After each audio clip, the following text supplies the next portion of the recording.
Chapter 126. When Aiden woke up, it was already afternoon. A silver phoenix looked at Aiden quietly. "Well, at least you didn't wake me up directly." After getting dressed, Aiden followed. They arrived at the hospital wing, where Dumbledore was coaxing Lockhart. "Wow, you guys are so awesome, is this magic?" Lockhart even reached out to grab Dumbledore's wand. "Roar, you look much better now than before. Come, let me make another snowflake for you." Dumbledore shook his wand, and snowflakes floated in the air. Ignoring Madame Pomfrey's death glare, Dumbledore walked towards Aiden. "I suspect you hired Gilderoy Lockhart just for fun." Aiden's beautiful heterochromatic eyes have turned into dead fish eyes. "No, I was attracted by the magical experiences in his book." Dumbledore winked at Aiden. "Okay, what exactly do you want me to do?" Aiden was too lazy to listen to Dumbledore's nonsense and got straight to the point. Dumbledore handed Aiden a copy of the Daily Prophet. The front page read, "Shocking, an injustice from 50 years ago comes to light. Hagrid's case has been overturned, and Ms. Bones has suddenly demonstrated her unparalleled political skills. Does our lovely Mr. Pruitt have any clues about this matter?" Dumbledore took out the candy and stuffed it into his mouth, tilting the box towards Aiden.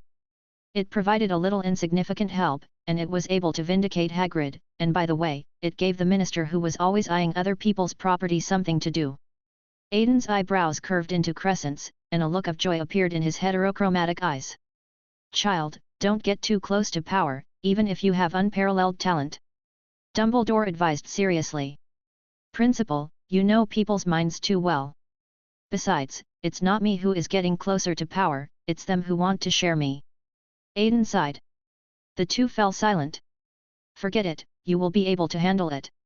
I just hope you won't sink into it." Dumbledore was the first to relax. "Degenerate and become a clown." Aiden showed mockery and malice. Dumbledore was somewhat surprised. It was the first time he felt such pure teasing from him. "It seems that you have encountered something unpleasant. Do you want to talk to the old man?" "I am very tight-lipped," Dumbledore joked. "Forget it. There's no need to spread negative emotions because of those guys." Aiden rolled his eyes. "Life in the Academy is peaceful and cheerful, but outside the Academy, the Ministry of Magic is full of undercurrents." "What? My poll rating has dropped again. What do you do at the Daily Prophet to let this kind of news leak out?" In the Minister of Magic's office, Fudge's voice was short and sharp. "Umbridge, put me on the line to Amelia Bones," Fudge ordered angrily. "Yes, Mr. Minister." Umbridge showed a toad smile. Click, as the call was connected, Fudge immediately roared into the microphone. "Amelia Bones, what on earth do you want to do?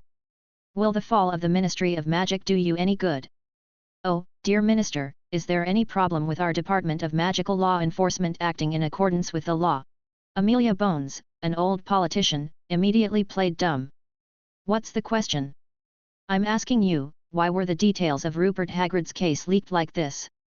Who else could have leaked such detailed details except your Department of Magical Law Enforcement?" Fudge continued roaring into the microphone. On the second floor, Ms. Bones held the microphone a little further away and gently cleaned her ears. "Minister, this is really not a problem for our Department of Magical Law Enforcement. We were previously invaded by dark wizards and lost a large number of files. I clearly submitted the report to you on this matter, and you even signed it, saying that it would be dealt with later. Have you forgotten?" Ms. Bones gently pushed the responsibility away, and at the same time loudly instructed her assistant to turn over Fudge's reply, deliberately letting the voice reach Fudge through the microphone. In the minister's office, Fudge's face turned red with anger. He was breathing heavily, but he didn't know who to vent his anger on. Ever since he embraced the pure blood community last year, Fudge had been unhappy in every way. He even began to doubt whether it was right or wrong to abandon Dumbledore and turn to these people. With all the questions resolved, Fudge had no choice but to lift him up high, put him down gently, and even coax his director of the Law Enforcement Department in a gentle manner. "Okay, Amelia, it's my fault. I've been so busy these days." Fudge's attitude softened instantly. "It's okay, Minister. We all understand your hardships, and the Ministry of Magic still relies on your dedication," Bones said. "Well, it's all for the wizarding world." After a few pleasantries, Fudge hung up the phone. Meanwhile, in the office of the Department of Magical Law Enforcement, Ms. Bones had a mocking expression on her face. Then she took out her monocle and sent a message to a mysterious person. The next day, the leisurely Aiden picked up the lemon juice and prepared to enjoy his breakfast. "Son, it's not good to drink beverages so early in the morning," the system popped up. "I can digest rocks even if I chew them in the morning." Aiden dismissed the system casually. As the skylight of Hogwarts Castle opened, Ophia flew in with today's daily profit. She stood on Aiden's shoulder and pecked Aiden's head. After feeding Ophia some nuts, Aiden untied the daily profit from her paws. Opening the daily profit, the Ministry of Magic's response came. In the newspaper, Fudge denounced the previous Ministry of Magic's inaction and quickly cut ties with the previous team. At the same time, he also fired a group of old employees to divert attention. However, his terrible behavior did not make the masses buy into his ideas, and he further lost the support of the people in the Ministry of Magic, making it increasingly difficult to implement his policies. "This guy is a genius." Aiden shook the newspaper and almost laughed out loud. "Yeah, I've never seen such a smart move."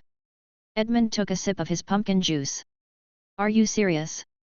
The current Minister of Magic is at this level. I feel like I can do it too." Ethan said shamelessly. "It's not that simple. Haven't you noticed that there have been more and more undercurrents in recent years? Fudge can be a paper hanger in peacetime, but he cannot control the political situation in turbulent times." Aiden narrowed his eyes. "For example, a certain mischievous dragon is adding fuel to the rapidly plummeting support rate." Oliver also made a rare joke. After a period of treatment by Aiden, Oliver seems to have come out of the shadow of the past. Aiden raised his eyebrows, said nothing, picked up the lemonade and drank it all. Chapter 127, The Crown, Voldemort on the Island of Consciousness. After all, the storm outside the school cannot reach the school. After the attack, the students of Hogwarts returned to their daily lives. In the herbology class, Ernie, who had come to his senses, apologized to Harry, and Harry generously forgave him. On the contrary, Ron teased Ernie, calling him the Dark Lord's #1 lackey, and the two almost came to a fight. And Aiden began to devote himself to his study life at Hogwarts again. On this day, Aiden came out of the room of requirement with a crown in his hand. The black magic power on the crown seemed to be eroding Aiden's palm. But the dragon scales on his hands kept the strange magic power out. After packing the crown in a box, Aiden went to the principal's office. Passing through Dumbledore's beloved spiral staircase, Aiden entered the headmaster's office. Dumbledore, who was sitting at his desk, saw Aiden coming and stopped what he was doing. "What's the matter, Aiden?" Dumbledore asked. "Well, let me show you something." Aiden opened the box and revealed the crown inside. "What is this?" "It's Ms. Rowena's relic." The old principal immediately recognized what was in Aiden's hand. "Yeah, it's a pity that it was tainted by a stupid guy." Aiden frowned. "Tom." Dumbledore's eyes flashed with understanding. "So, you came to me to do something, right?" asked Dumbledore, who knew Aiden. "Professor, I would like to invite you to join the experiment. I want to try to destroy the Horcrux without damaging the object itself." Aiden looked at Dumbledore seriously. "Is it for that child?" Dumbledore's eyes contained a hint of expectation. "Humph, for the Founder's relics." Aiden rolled his eyes. "I've read the records of the Academy. The real function of Ms. Rowena's relics is to speed up thinking. That's why some people believe that the crown can bring wisdom." Aiden shook the crown in his hand, and the gem of the crown became darker. "Yes, the legacy and wisdom of our predecessors are also worthy of learning." Dumbledore looked elsewhere, not knowing what he was thinking about. "This is not the most important thing. Ms. Rowena's real extraordinary achievement should be that the crown accelerates thinking without any side effects." Aiden's tone was full of admiration. "Well, where do you plan to conduct your research, and are you planning to involve others?" Dumbledore inquired. "There's already one, do you have any other candidates?" Aiden asked back. "There is one person who I believe will do his best." The two looked at each other and both smiled like capitalists. In the afternoon, in front of the room of requirement, Oliver and Snape looked at each other in silence. In order to ease the awkward atmosphere, Oliver decided to greet Snape first. "Good afternoon, Professor Snape." "Humph, if it wasn't someone playing a prank on us, it must have been a trick played by the headmaster whose brain is covered in sugar and your roommate who has horns on his head and increases his IQ. Snape slowly crossed his arms. At this time, a wooden door appeared behind the two of them. The door opened, and it was pitch black inside and nothing could be seen clearly. An exquisite face emerged. "You're here, come in." Aiden warmly invited the two to come in and eat melons like an old farmer. Humph! Snape was skilled and bold, so he walked in first, followed closely by Oliver. Walking into the room, there is a huge alchemical matrix inside, and multiple crystals are floating in the air. Several alchemical matrices unfolded in the air, surrounding the crystal as the center. The crystals are directly connected by almost solid magic threads. At the very center of the matrix is a uniquely shaped crown, and the gem in the middle of the crown has turned completely black. "So, you are the ones who are planning to build a bomb and take out the entire school?" Snape teased the two of them. "This is the relic of Ms. Rowena Ravenclaw, but unfortunately, it was made into a Horcrux by Tom. Aiden and I are going to study it to see if there is a way to dispel Tom's soul without damaging the crown." Dumbledore threw out the bait. Snape, who didn't understand what the two meant when he heard this, showed excitement in his eyes. "So, you asked me to come here to participate in this research?" Oliver was a little confused. "No, I just thought I needed someone to move some stuff," Aiden teased, before being punched by Oliver. "How far have you come in your research?" Snape's heart was completely focused on the crown, and he had no time to think about the yin and yang people. "Well, Professor Dumbledore and I have built an analytical matrix and a protective matrix. Now we plan to try to use alien magic interference to slowly dissolve the soul anchor that Tom left on it." Aiden spread his hands. "No, although black magic uses souls as sacrifices, the anchor does not remain on the object after the sacrifice." Snape, as a master of black magic, pointed out the problem immediately. "I've gone in and checked, and the anchor is indeed left in the ocean of collective subconsciousness, but I think if I use my ability as a channel, we might be able to project the alien magic to where the anchor is," Aiden explained. "So what kind of alien magic did you choose?" Snape asked the final question. Aiden clasped his fingers together and gave a mysterious smile. "My magic power." "Yours?" Oliver and Snape exclaimed at the same time. "How is that possible? What's so special about you?" Snape regretted his words as soon as he opened his mouth and quickly closed his mouth. "My magic has a strong guiding effect. When I sail in the sea of consciousness, my magic becomes light, but when I am in the present world, my magic is very heavy. I will sneak into Senior Tom's island of consciousness and leave a beacon, and you will be responsible for projecting the magic power I left in the outside world into it. This will increase the mass of the anchor and allow it to sink into the misty fantasy world." Aiden saw Snape's embarrassment and revealed a little about his situation to ease his embarrassment. Snape took over the steps. "There is no time to lose, let's get started, I still have potions to make." "Well, let us begin," said Dumbledore. Then, Aiden took out a small bottle, cut his finger, and dripped a few drops of blood into it. The bright red blood was mixed with a hint of silver. He injected magic power into it and then handed the bottle to Snape. Snape took the bottle and gave Aiden a complicated look. Dumbledore and Oliver took over the control of the alchemical matrix, and a large amount of data flowed into their heads at once. Then Aiden began to travel through dreams. His whole body became ethereal and he entered the sea of consciousness. The surging magma on the Horcrux's island of consciousness emitted a dazzling light, a strange smell of sulfur kept rushing into the nostrils, and the hot air gently licked the skin. Aiden searched inside and finally found the soul nailed to it in the crater. The 20-year-old Voldemort was nailed here by his own killing soul. "It's so sad, Senior Tom." There was no sympathy in Aiden's eyes. "There's no need to be so hypocritical. You want to kill me, but you can't bear to destroy the crown, right?" Voldemort showed a smug look. "Not really, Senior, take your pride and go down with those rubbish." Aiden gave a devilish smile, the lava illuminating his heterochromatic pupils, making him look beautiful yet dangerous. He took out his wand and left a mark on Senior Tom's soul.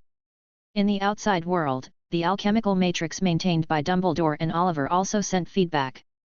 Dumbledore said, "Severus, the time is now." Snape quickly came to the note and poured Aiden's blood into it. The blood, carrying magic power, was injected into the Horcrux through the alchemical matrix. Above the island of consciousness, thick clouds suddenly gathered above the crater, and silver electric light shuttled through the clouds. After a while, heavy silver rain poured out from the clouds, soaking the scorched earth. The air was filled with the fragrance of soil, dyeing the island of consciousness silver. At the same time, the island began to sink slowly. "No, Aiden Pruitt, let me go, and I can give you everything I have, eternal life. By the way, do you want to know about my improved Horcruxes? I can teach you everything." Voldemort began to pray when he saw that the situation was not good. Aiden smiled at his ugly appearance and said, "Well, goodbye, Senior Tom." He turned into a dream spirit and disappeared from the island. "No, come back, no, I curse you, Aiden Pruitt, I curse you." Voldemort's voice echoed on the island of consciousness, but unfortunately no one could answer him. Chapter 128. Rowena Ravenclaw. Aiden returned to reality and looked back, and saw that the alchemical matrix began to emit a dazzling light. "Dwelly, look at this thing, is it smoking?" As soon as the thought flashed through Aiden's mind, he directly wrapped the entire matrix with defensive magic. Bang! A violent explosion occurred, and Dumbledore immediately used a spell to enhance Aiden's defensive magic. With the combined efforts of the two, the explosion was suppressed. "Aiden, you didn't tell me this thing would explode." Oliver, who was pinned to the ground by the St. Snape also stood up, his disheveled hair showing his recent unrest. "I hope these two geniuses who are almost having a brainwave can handle the subsequent matters properly," Snape said sarcastically and turned away. Aiden picked up the blackened crown from the ruins in the middle, wiped it clean, and found that there was no damage at all. The founder cast a strange spell on them, making these relics difficult to destroy. "I think this is also the reason why Tom chose these treasures as Horcruxes later." Dumbledore sighed. Oliver came over and looked at the tiara. "Is this Ms. Rowena's relic? I heard it can give people wisdom." Oliver's little thoughts were exposed in front of Aiden, and he put the crown directly on Oliver's head. Blessed by the crown, Oliver entered a state of accelerated thinking. When he looked at something, the understanding of things in his mind and the knowledge he had learned in the past all appeared clearly before his eyes, making Oliver feel that everything was under his control. Looking at the addict, Aiden snatched the crown from his head. "Oh, please don't, let me experience it again." Oliver stretched out his hand to stop her. "If I let you experience it again, you will be immersed in it." Aiden put the crown into his pocket. Oliver and Dumbledore. "Ask in advance, you know this is school property." Dumbledore breathed a sigh of relief. "Of course, Principal, I'm just borrowing you for a while."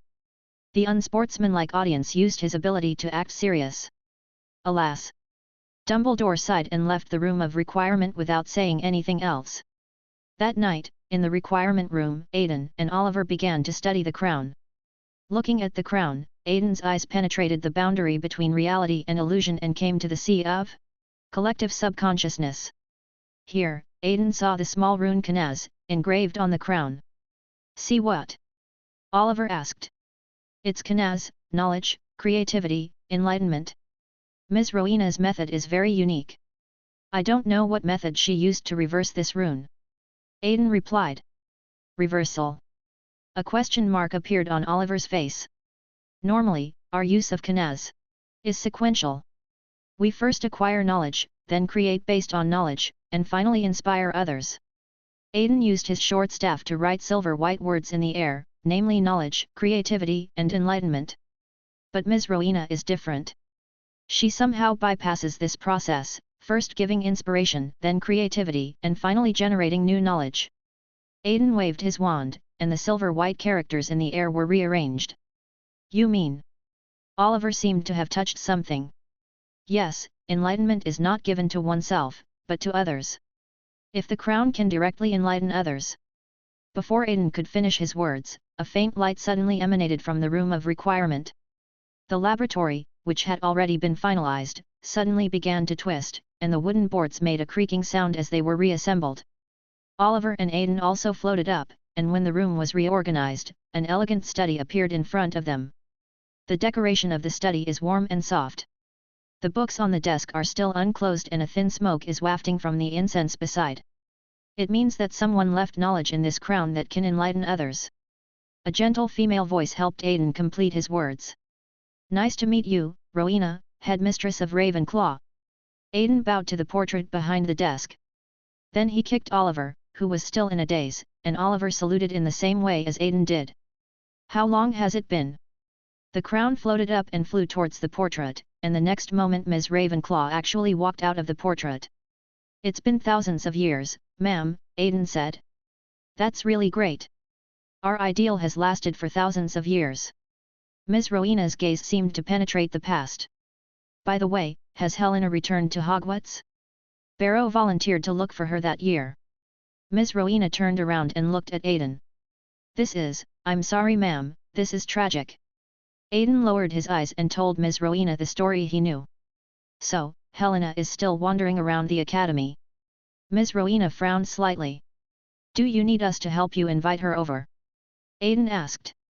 Ms. Rowena nodded slightly, and Aiden turned and winked at the dazed Oliver. Oliver, who understood what was going on, ran out immediately. Such familiar eyes, you look like a student in the academy. Ms. Rowena looked at Aiden for a while and suddenly said. Perhaps it's the ancestor of the family. Our line has made some progress in the research of bloodline.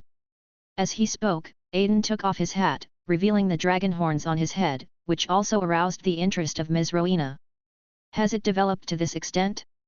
But the one who did more research in this area back then was Salazar. Unfortunately, I can't give you any advice, young man. Ms. Rowena narrowed her eyes and spoke out Aiden's thoughts. It's all right, ma'am. By the way, could you please tell me about your current condition? I'm personally quite interested in this aspect. Aiden's true colors were revealed. Well, the younger generation who are exploring the spiritual path. Ms. Rowena was stunned. She originally thought that Aiden would follow the path of his ancestors, but she didn't expect this guy to take a different approach. No wonder you came to Ravenclaw, for the exploration of the mind and the soul. Ms. Rowena finally looked at Aiden seriously and discovered the hidden and excellent mental power in him. You can even fool me? There is such a person among the younger generation. Ms. Rowena changed her previous coldness and showed a little smile. Since you are also a junior who has embarked on the spiritual path, why don't you guess my current state? Ms. Rowena joked with Aiden. Since 1,000 years have passed, your body and soul should no longer exist, and you should not bother to use dirty tricks like Horcruxes. Ms. Rowena was pleased with the subtle compliment and continued to listen to Aiden's answer. And you are not a wizard who is attached to the world. It is very likely that your mental body has already traveled far away through the hazy illusion, so what remains here is the projection of your mind. Aiden made a guess. Pa. Ms. Rowena clapped. Yes, you should have come into contact with the anchor. Do you know why Salazar, Helga, and Godric, left the Chamber of Secrets and the items that carry our symbols? Ms. Rowena picked up the book on the desk and handed it to Aiden. Once we exist, there are traces of it, the wizard's attachment to Hogwarts, our fame, and our relics. Together, they form a solid anchor that allows us to project power back into the world we love, while remaining hidden from the eyes and ears of the nasties down there. Ms. Rowena was about to say something when the door was suddenly kicked open. Chapter 129. There was a noise outside the door, and a ghost quickly rushed into the room of requirement. Mom, Ms. Grey, no, she should be called Helena Ravenclaw. After 1,000 years, Helena no longer had any barriers in her heart when she met her mother again. She threw herself upon Lady Rowena and sobbed in her arms. You are still like a child. You haven't grown up yet, Helena. Although Ms. Rowena was scolding, the kindness in her voice and face had already betrayed her. I miss you so much, and I'm sorry, I'm really sorry. Helena burst into tears and apologized to her mother with sobs. Silly girl, do you still think I will blame you? Ms. Rowena patted her daughter's back gently. You actually turned into a ghost. What a silly girl. But it is me who has brought shame to the name of Ravenclaw. I am not as smart as you and always bring you criticism. Helena confessed her true feelings in her mother's arms. Well, do I, Rowena Ravenclaw, need to live on other people's comments? Ms. Rowena's voice suddenly became serious, and Helena was so shocked that she was speechless. The powerful mental force even began to drag the surrounding environment towards the boundary between reality and illusion. A gleam of light flashed in Aiden's eyes, and a long staff emerged from the void and struck the ground heavily. Soon the illusory walls and decorations stabilized, and the changes in the environment stopped. "Ma'am, it seems that you have made great progress in the distance, but this is the Hogwarts you founded. Please leave something complete for future generations," Aiden said helplessly. "I lost my composure." Ms. Rowena nodded slightly to Aiden. "Listen, Helena, I have never blamed you. You are my daughter, my greatest treasure, Rowena Ravenclaw. Stop torturing yourself. Let yourself go, Helena." Lady Rowena persuaded Helena. Helena fell silent, and seeing her daughter like this, Lady Rowena sighed. "Helena, your word comes from the Greek word, which means bright. You know, when you came into my life, colors began to appear in my grey life that was originally focused on magic." Ms. Rowena's voice was very distant, as if it was showing scenes from the past before everyone's eyes. Aiden understood that this was a manifestation of her powerful mental power, and she planned to project her own memories onto her daughter through her mind in order to enlighten her daughter. Aiden's eyes narrowed slightly, and spiritual power began to wrap around the room of requirement. A huge signal receiving network was formed, creating a suitable environment for Ms. Rowena's projection. Ms. Rowena looked at Aiden with gratitude, while Helena was completely immersed in her mother's story. "Your name also symbolizes light and wisdom. I hope you can become a person who pursues light, wisdom, and beautiful things in life." Ms. Rowena's voice was sad and long, and her own fond memories of her daughter began to emerge like bubbles. "Helena, all mothers in the world love their children. There is an old saying that a mother who loves her children will consider their future." The scene in the bubble changed, and Ms. Rowena took little Helena's hand and sent her to Hogwarts. "I brought you to school, hoping that you could gain happiness and knowledge and make friends here, but who would have thought?" Ms. Rowena's voice changed, and a lonely Helena appeared on the screen. "I really didn't expect that my name would bring you so much pressure. They call me a witch of extraordinary wisdom, but I am just a useless mother who doesn't even understand her daughter's feelings." Ms. Rowena's tears fell, ripples appeared on the screen, and she appeared in front of everyone, lying on the hospital bed. "I have never blamed you. Let it go and leave with me, Helena." Ms. Rowena took her daughter's hand and looked at Helena seriously. "I love you, my daughter. Even though the long time has blown away my soul and decayed my body, my longing for you will never go away." Rowena pulled her daughter into her arms, but unfortunately the two could not feel the warmth from each other. "Mother!" Helena's tears fell, and her white body began to slowly disappear. Rowena gave her a smile, then she turned back and looked at Aiden. "It seems we have to leave without ever knowing your name." "Aiden Pruitt, ma'am, this is Oliver Graves." The two men saluted to Madame Rowena again. "I've got that in mind, Aiden, Oliver. I hope not to see you on the road away too soon." As the light flickered, the mother and daughter slowly disappeared. "Although it may ruin the atmosphere to say this at this time, have we sent away the ghost of our college?" Oliver looked back at Aiden. "It's much better than letting them wander in this world and suffer from sadness and pain." Aiden shrugged. After Ms. Grey was sent away, Bloody Barrow, who heard the news, also quietly left one night. A strange rumor spread in Hogwarts that a monster that eats ghosts appeared in the school. The monster had eaten the ghost of Ravenclaw and the ghost of Slytherin, making the fat monk and Sir Nick tremble and protest to Dumbledore several times. The principal had no choice but to find some kind of dragon hiding on the top of the tower to bask in the sun. After choosing a suitable spot and sitting down, Dumbledore said, "Well, I've never admired Hogwarts from this position. It's a treasure." The dragon, who was basking in the sun, turned over and ignored him. "Two ghosts have been missing from the academy recently. Does the young wizard who got the crown have any clues?" Dumbledore said with a smile. "The mother has come back in person to pick her up. Can you stop her? Think about what my college is called." Aiden was annoyed by Dumbledore so much that he had to tell him what he wanted to know. "Roar, family, this is so beautiful."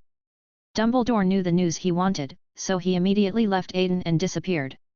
In the evening, at the dinner, Dumbledore publicly announced the news that the two ghosts had passed away, and explained to the young wizards that ghosts would be reborn if they let go of their obsessions. This made the young wizards in the academy marvel.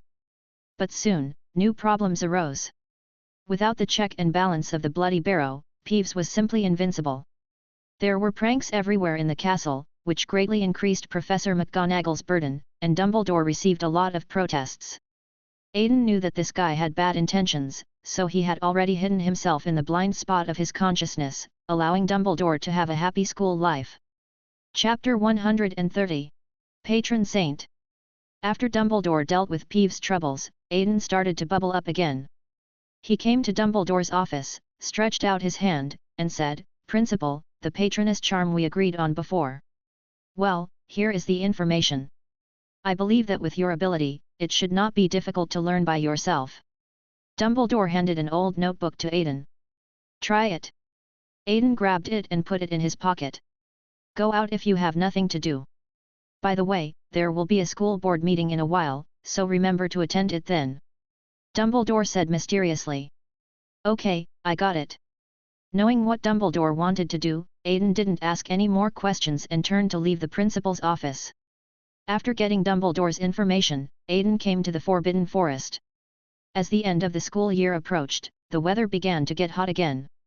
The cool breeze in the Forbidden Forest dispelled the dryness brought by the climate for Aiden. Aiden found a place to sit down and started looking through the information given by Dumbledore. The Patronus charm, usually in animal form, is used to ward off dark creatures such as Dementors. The Patronus charm has been used since ancient times, but its inventor and original form are unknown. The spell has long been associated with wizards fighting for noble causes, and is considered extremely complex and difficult to cast. "Well, let's try it first." Aiden closed the book, took out his wand, and recalled happy memories, happy. Then Aiden discovered that he didn't seem to have any very happy memories. "The days with my aunt are quite relaxing and enjoyable. Let's give it a try." He pointed his wand toward the sky and called out, "Expecto Patronum." White mist gushed out from the tip of Aiden's staff and quickly covered a small area of Forbidden Forest. This can be used as a fog spell. A black line appeared on Aiden's forehead.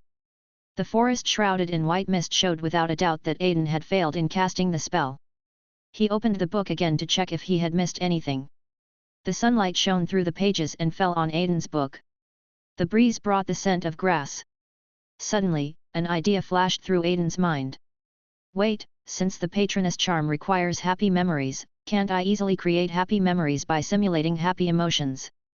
Without further ado, Aiden stood up and began to use his abilities to pleasure himself from the bottom of his heart. Then, from time to time, strange laughter was heard in the Forbidden Forest. Because there was no one in the Forbidden Forest, the happy memories did not turn into happy black history. Such tense, exciting and pleasant memories were brought to life by Aiden.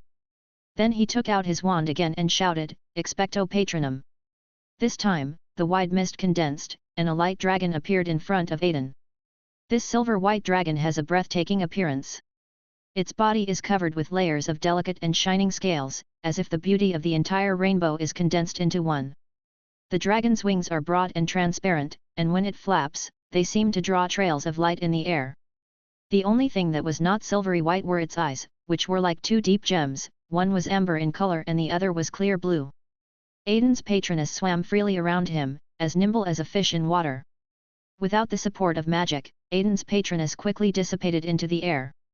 Then he took out the information given by Dumbledore and opened it to take a look. According to Dumbledore, the key to using the Patronus for communication is actually to incorporate transfiguration. Aiden. This guy is worthy of being a professor of transfiguration. No wonder transfiguration was separated from charms and taught as an independent subject. Aiden thought. Closing the book, Aiden began to try to transform the Patronus. Expecto Patronus. He summoned a silver-white dragon with his wand, and then used transfiguration on the dragon. The Patronus slowly disintegrated under the effect of magic, and then turned into a butterfly. Ah! Aiden's delicate face was filled with big question marks. Feeling something was wrong, Aiden hurried to the principal's office. In the office, Dumbledore, who was about to eat a pile of cockroaches, was startled by the door being kicked open. The plate in his hand fell to the ground and the pile of cockroaches scattered. Dumbledore. A trace of heartache flashed across his eyes as he looked at the anxious guy. "So, what happened that made you lose your composure, Aiden?" Dumbledore's blue eyes showed a hint of gloating. "You knew this a long time ago." Aiden raised his eyebrows. "What do you know?" I just stayed in the room and didn't go anywhere. Dumbledore was a little puzzled. Aiden didn't care whether he was pretending or real. Professor, I injected transfiguration into the Patronus according to your notes, and the Patronus has changed. Aiden hurriedly told Dumbledore about his situation. Did it turn into some other animal? Dumbledore rolled up his eyes and laughed. You do know it. Aiden gritted his teeth. As for that, I just didn't help him deal with the follow-up. Well, actually, the Patronus of people like us will be affected by our own blood, which will cause strange changes. Dumbledore took out his wand, cast the Patronus charm, and a silver phoenix flew out. And when we cast the spell on the Patronus for the second time, if we habitually follow the normal casting method, the overly powerful mind will change the Patronus beyond recognition. Dumbledore pointed the magic wand at the phoenix and chanted a spell. Under the effect of magic, the phoenix turned into a sheep. The Patronus charm itself is a product of the mind. If it is transformed again, the final result will most likely be that it will become an animal that fits our heart. Dumbledore waved his hand and lifted the Patronus charm. So, how do I become a professor? Aiden asked. Of course, it is to slow down the intensity of the transformation and control the inner desire to change. This method should not be known to young wizards who are just beginning to learn transfiguration, otherwise it will easily increase the difficulty of their entry into transfiguration. Dumbledore taught. Expecto Patronus. Aiden called out his Patronus again, and a silver dragon circled in the office. It is indeed a dragon. That is how you, Pruitt, are loved by dragons. Dumbledore exclaimed. Transformation, and controlling the desire to transform. Aiden thought in his mind. The light on the Patronus lit up for a moment, and then the silver dragon spoke. Principal, can you hear me? Well, good. You mastered it so quickly. Dumbledore praised. After returning the book to Dumbledore, Aiden, who had learned almost everything, said goodbye to Dumbledore and left the office. Chapter 131. Development, Board Meeting. Aiden, who has control over the physical Patronus and the Patroness's messages, arrives at the room of requirement. Picked a room where I could practice spells. He opened the door and placed his belongings on the table in the room. Aiden, holding a short staff, walked to the center of the room. The Patronus gave Aiden some inspiration when he transformed into a butterfly. Expecto Patronus. Aiden summoned the guardian angel again, and the silver-white dragon floated freely. Use transfiguration to inject information into the Patronus, and then the Patronus says shit. Well, excellent quality, worthy of being my child. The system bubbled up after a long time. Do you want to become a quality system too? Aiden rolled his eyes. Then, letting the Patronus remain in a sleepwalking state, Aiden activated the dream travel and rushed towards his Patronus. After a spin, Aiden successfully entered the island of consciousness of his patron saint. The guardian god's island of consciousness is a pure white island with many silver white elves playing on it. Sure enough, because the essence of transfiguration is too close to the mind, in the process of transformation it can give matter thoughts to a certain extent. And the principle of guardian spirit communication is to give guardian spirit thoughts through incomplete transformation, so as to achieve the purpose of transmitting information. Aiden wandered around the island, carefully comparing the differences between the Guardian's Island and other people's islands. The island is more illusory, and unlike normal creatures, the island of consciousness is immersed in the sea of consciousness. Zooming out, one can clearly see that the guardian god's island of consciousness is a slightly illusory pure white island floating above the sea of consciousness. Back in the real world, Aiden discovered that his Patroness's eyes had become a little more alert. Then, he waved his wand and the Patroness began to transform into a group of butterflies. A large group of silver-white butterflies fluttered in the room, looking spectacular. Wait, if I can sneak into the Patroness Island of Consciousness, can I develop a unique means of movement based on the Patroness spell? Aiden's imagination came to him again, so he collected all the butterflies and transformed them back into dragon form. Dive into the guardian god's sea of consciousness and control the guardian god to fly out. Aiden sat in the guardian's island of consciousness, determining and guiding the guardian's movements through the external images displayed in the bubble.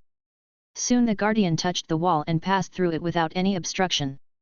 Love is unstoppable. Aiden smiled. The naughty dragon flew around in the corridors of the castle, attracting the attention of a group of little wizards. Slowly, more and more people followed Aiden's patroness. Some knowledgeable young wizards had already recognized that this was the patroness, and fortunately it did not cause too much commotion. Aiden, riding on the patroness, floated all the way to the principal's office. Dumbledore, who was still slacking off, saw the dragon-shaped patroness flying in, stopped what he was doing, and prepared to listen to Aiden's message. Then he saw Aiden slowly emerging from the patroness. Dumbledore was stunned. "It's been less than half a day, and you've come up with something new, Aiden." Dumbledore sighed. "Well, Professor, this may be my unique ability. Let the patroness enter a sleepwalking state, and then I hide in the patroness's dream." Aiden explained briefly. "Why don't you try casting a spell at me?" Aiden suggested. Then a sudden stunning spell hit Aiden, his chest was shattered by the spell, turned into butterflies and floated away, and a big hole appeared. Dumbledore fell silent again. "Okay Aiden, I've been surprised enough today, so let's stop here." Dumbledore didn't ask any questions and directly ordered him to leave. Having successfully impressed Dumbledore, Aiden left the principal's office with satisfaction. In the afternoon, Dumbledore informed Aiden to come to an empty classroom on the 4th floor. The chairs in the classroom had been moved away and a huge round table was placed in the middle. Aiden could smell the mixed smell of wood and stale air. When Aiden came in, there were already a lot of people waiting, they were all Hogwarts school directors. Dumbledore saw Aiden coming and nodded to him. Aiden found a place to sit down casually. After waiting for a while, the focus of the meeting walked in with his cane. It was Lucius. He raised his head and looked around at the people at the round table, finally locking his eyes on Dumbledore who was sitting at the head seat. Lucius frowned, knowing that the visitor had ill intentions, but he did not show any cowardice. He strode to the empty seat and sat down. "Okay, now that you're angry, let's start discussing today's topic." Dumbledore announced the start of the meeting. The reflection from his half-moon glasses made it difficult to see what he was thinking. "Should I get a pair of double-sided glasses? That way I'll look more handsome when I see the reflections." Aiden, who was sitting at the bottom, thought to himself. Lucius felt the atmosphere becoming increasingly depressing, and he frowned. "Let's get straight to the point, Dumbledore. I believe all of you directors are very busy. Especially one of you, he has a heavy workload to deal with, right?" Lucius tried to divert everyone's strange attention away from himself. "It's just a little academic achievement, which cannot compare to the active performance of a certain school director in recent times. Has the family's business begun to shrink, and he wants to get involved in Hogwarts?" Aiden did not indulge Lucius and directly revealed his past. "You." Lucius was about to say something, but Aiden took off his hat and he shut up. The other school directors looked at the sharp horns on Aiden's head and fell into deep thought. "Haha, all the school directors are very energetic, unlike an old man like me. Then let's start the topic, which is about the issue of whether Director Lucius should stay or go." Dumbledore played Tai Chi and then dropped the bombshell. "What? This is ridiculous. You can't fire me." Lucius just felt it was ridiculous. He glanced at the other school directors with a threatening look, but this time, for some reason his threat failed. "Lucius, in light of your threatening behavior some time ago, the rest of us school directors have reached an agreement. You will be removed from the ranks of Hogwarts directors, and the directors will subscribe to your vacated shares according to their existing shareholding ratios." Arfus Lestrange stood up. In fact, after Aiden reached an agreement with the Lestrange family, they completely sided with Aiden and now acted as a bridgehead for Dumbledore. You are not afraid?" Lucius threatened. Suddenly, butterflies were flying in the classroom, and the swarm of butterflies gathered behind Lucius. A silver-white illusory dragon appeared behind Lucius. At the same time, its sharp teeth were bared, hanging over Lucius' head. Everyone's attention was immediately focused on the figure who had his legs crossed on the table, playing with a black walnut wand. "What's wrong? Go on," Aiden said with a nonchalant attitude. But the people present were shrouded in a double shock of mind and magic. Although they did not make any movements, it was impossible to ignore the figure sitting on the chair. "Well, please don't disrupt the discussion of the board of directors." Dumbledore spoke, and his gentle magic and mental power swept over, dissipating the pressure on the school directors, but he was in a stalemate with Aiden's power. "Dumbledore." Not intending to offend the old principal, Aiden took the initiative to withdraw his magic power. Alas, young people are impatient. I hope the school directors can be more tolerant. Dumbledore seemed to be apologizing for Aiden, but in fact, he could hardly suppress his smile. Chapter 132, Dismissal and Course Selection. In the classroom, the school directors sat upright, occasionally glancing at the boy who had his feet on the round table. Well, let's continue with the topic we were discussing. Can we now vote on whether Director Lucius should stay or go? Dumbledore rapped his hand on the table to get everyone's attention. Oh, of course, he should be fired. Agree, disagree. Poor Lucius, his foolish behavior this time really offended the other school directors, and the only dissenting vote was cast by himself. So, the result is 11 votes in favor and 1 vote against. This motion is passed. Dumbledore went down on his own and struck the hammer himself, not giving Lucius any chance. Humph, remember this, soon our Malfoy family will stand here again. Lucius stood up and turned to leave. Before leaving, he felt like a loser, so he left a few harsh words to boost morale. Well, now that the troublesome guy has left, let's discuss the issue of equity distribution and the new voting method. Aiden stood up and threw the prepared proposal casually, and it fell on the desks of the school directors like a fallen leaf, but accurately. There was a heated debate in the classroom. Finally, after weighing all factors, each shareholder got the share they wanted. At the same time, these shareholders who were immersed in the struggle for power did not notice the changes in voting rights attached to the proposal. From the moment the motion was signed and took effect, the Hogwarts Board resolution was changed from a head resolution to a share resolution. The naive shareholders were ruthlessly played by 2 spiritual masters. Aiden used his ability to secretly adjust their focus. Dumbledore was the focus of resistance for the apparent fight for shares, and the two worked together to complete the change in voting rights. Now, if you want to pass a resolution on the Hogwarts Board of Directors, you need to vote according to the shareholding ratio. In order to finally pass the resolution, it must be approved by directors with a shareholding ratio of more than 2/3. In other words, if the principal, Pruitt, and Lestrange, who are the major shareholder groups, don't give their approval, a resolution will remain in the draft forever. The adult affairs are over, and Aiden can return to his happy school life, although there are only a few days left of happy days. The next day, Aiden came out of the college and Professor Flitwick gathered the second-year students. The young wizards, who have reached the end of the second school year, are about to face their elective courses. Professor Flitwick distributed the class schedule to everyone, and the young wizards excitedly discussed their ideas. Let me see what course our great genius is going to choose. Edmund and Ethan stretched out their hands to hook Aiden's shoulders, but the amazing thing was that their hands went straight through Aiden's body. The two lost their support and fell to the ground, and the places where they came into contact with Aiden turned into butterflies and scattered. Sorry, I was thinking about something else just now. The butterfly flew back and filled in Aiden's missing part. Oliver carefully stretched out his finger and poked Aiden. After confirming that there was a physical entity, he turned around and helped his 2 roommates up. Merlin's spiral staff, what was that just now?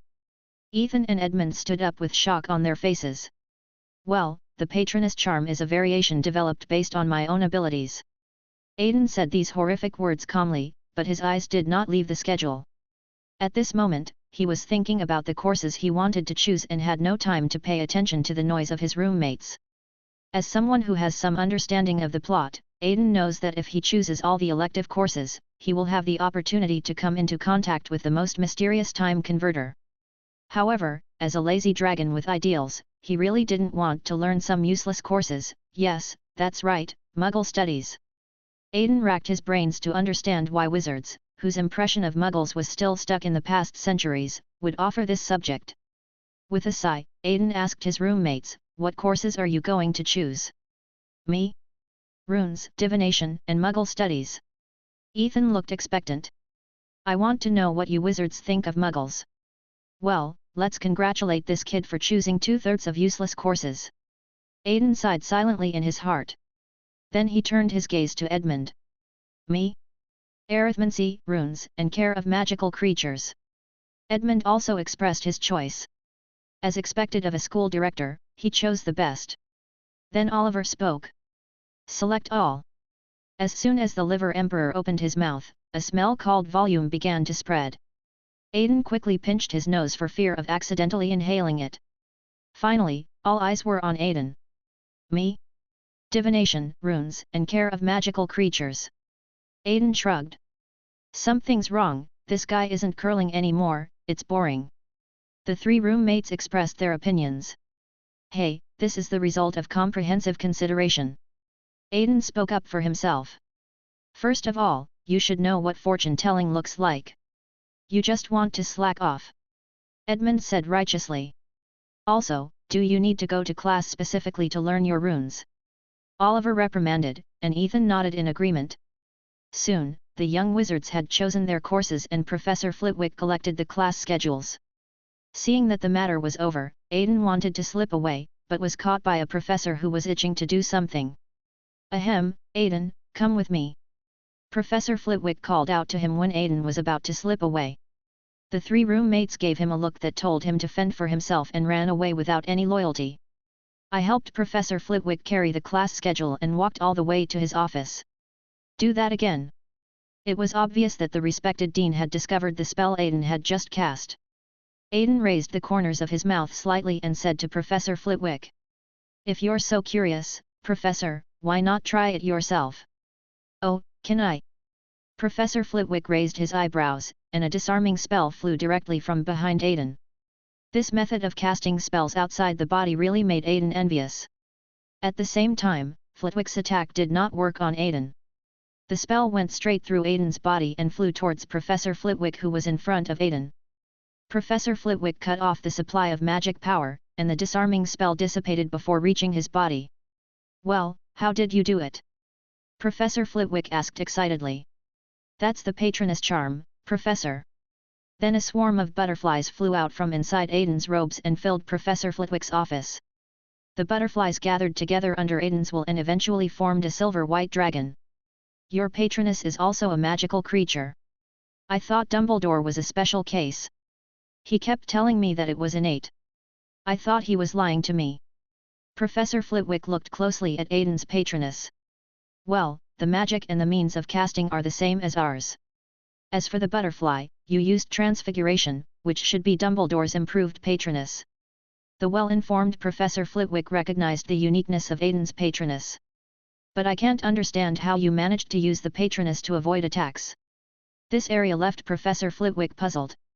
This is truly a gift, Professor. Do you want me to take you to see it? Aiden kept it a secret. Of course, I'd love to, said Professor Flitwick. Chapter 133. Avalon, Confrontation with the Fairy. Then Professor, don't resist. A cluster of flames ignited at Aiden's fingertips and flashed before Professor Flitwick's eyes. The power of the mind was slowly seeping in, and Professor Flitwick did not resist and was brought into the dream by Aiden. Then, Aiden's whole body became ethereal, ready to enter Professor Flitwick's island of consciousness. When he entered Professor Flitwick's consciousness, Aiden thought he would enter their island of consciousness like everyone else. But as expected, an accident happened. Aiden felt a storm coming, and he activated his ability to increase his efforts to infiltrate. Finally, after passing through a layer of membrane, Aiden came to a strange place. Aiden was floating in the air and looked around. He saw the boundless continent with many mountains on it. Above the vast land is a lush forest. If you look closely, there seem to be many short figures moving around in the forest. Following Professor Flitwick's breath, Aiden found Professor Flitwick who was surrounded by goblins. Phileas, you traitor, how could you? The leading goblin loudly scolded Professor Flitwick. No, I'll leave as soon as I find my students. Professor Flitwick tried desperately to explain, but the goblins around him ignored his explanation and approached him with a grin. Seeing this, Aiden spread his wings, turned into a dragon man, and smashed down quickly, like a silver meteor falling to the earth. The violent shockwave dispersed the goblins that surrounded Professor Flitwick, and the dragon with dominant consciousness set foot on this ancient land again. In the smoke, a pair of heterochromatic eyes filled with anger lit up. The eyes looked around at the fairies around them, causing them to all take a step back. When the smoke and dust cleared, a handsome dragon man stood surrounded by goblins. A dragon that can travel through consciousness. It's Pewit. They're coming again. Someone in the goblin group said in horror. Aiden looked at the group of goblins viciously and let out a dull growl from his throat. This was the effect of the dragon blood transforming his lungs. He looked like a wild beast ready to attack. Roll! Aiden launched a shock attack on them, and the powerful mental force materialized in the dream, outlining the outline of a grey-white dragon. Finally, the goblins, unable to bear the pressure, began to flee in all directions. Aiden went forward, helped Professor Flitwick up, and dusted him off. "What's going on, Professor? Why is your consciousness connected here?" Aiden asked, puzzled. I didn't expect you to bring it here." Professor Flitwick sighed. The two of them sat casually on the ground and started chatting. "Child, you should know that I am a half-blood of a wizard and a goblin." Professor Flitwick began to recall his past. The corners of Aiden's mouth twitched. He knew the words wizard and goblin separately, but they became a little complicated when put together. "My mixed blood identity makes me unwelcome on both sides." "Oh, let's talk about the topic. The fairy blood in me allows my consciousness to enter the fairies' private land Avalon." Professor Flitwick pointed to the continent under his feet and introduced. "So this is the legendary Avalon, so the story of King Arthur is also true?" Aiden asked curiously. "Oh no, that was made up by muggles." "Well, but Merlin also really existed, during the first war between wizards and magical creatures." Professor Flitwick's voice seemed to take Aiden back to the distant past. At that time, wizards who had made great progress in spiritual exploration began to be dissatisfied with their small habitats, and then they launched a war against other creatures. Aiden stroked his chin and thought of the house elves, but soon he put aside all distracting thoughts and continued to listen to the professor's explanation. For unknown reasons, wizards gained great power, and magical creatures were defeated step by step. Some were completely wiped out, some were enslaved, and in the end only goblins were left. Professor Flitwick stopped explaining, pointed to the sky and asked, "Do you know where the outside of Avalon is?" "The Sea of Collective Subconsciousness," Aiden said. Professor Flitwick, who wanted to show off, said, "Well, yes. The war was at its peak at that time. Both sides were fighting fiercely, and the goblins were also stepping up their exploration of the ocean of biological consciousness until they found and occupied this land." Professor Flitwick continued to explain. "So this is why the previous wars did not completely eliminate the goblins?" Aiden asked. Professor Flitwick nodded and said, "The goblins occupied this place and deployed something there. The wizards were afraid to use force, fearing that if they pushed the goblins too hard, they would be dragged down and destroyed together with them. So the war ended in a muddle. It's outrageous. It turns out that the best way to end a war is for both sides to have the ability to destroy each other." Aiden complained. "Haha, isn't that how Muggle peace was achieved?" Professor Flitwick winked at Aiden. "Okay, now that I've finished talking about my story, let's talk about yours." Professor Flitwick narrowed his eyes, looking as if he was listening attentively. "Haha, Professor, you know about the unique abilities of the Pruitt family. We were the pioneers in the war against the goblins." Aiden laughed. "Indeed, seeing you now, I kind of understand why your name has been passed down here for so long," said Professor Flitwick. Aiden looked down at himself and found that he was still in the state of a dragon man, so he quickly folded his wings and tail. "Okay, Professor, let me take you out," Aiden suggested. "Well, go ahead. I can get out by myself." Professor Flitwick took out his wand and pointed it at his body, and the magic began to fade slowly. Seeing this, Aiden also used his abilities to return to the real world. In reality, Professor Flitwick first woke up from his dream, and then he watched Aiden float out of his body. "Tisk tisk, your family is really blessed." Apparently he mistook the Dream Walker's ability for Pruitt's family ability. "Well, yes, that's why I can merge with the Patroness." Aiden went down the steps handed to him by Professor Flitwick. "Wait, what you mean?" Professor Flitwick suddenly understood. "Yes, Professor, the Patroness is conscious after the fusion transformation." Aiden gave a definite conclusion. "Well, this is a really remarkable discovery. Do you want to write a paper on it?" The addicted Professor Flitwick's eyes sparkled as he began to seduce, as if another headline was waiting for Ravenclaw. "Well, forget it, Professor. This technology was invented by Professor Dumbledore. You can ask him to send it." Aiden said with a headache. "Forget about him." Professor Flitwick lost interest instantly. After a round of greetings, Aiden also left Professor Flitwick's office.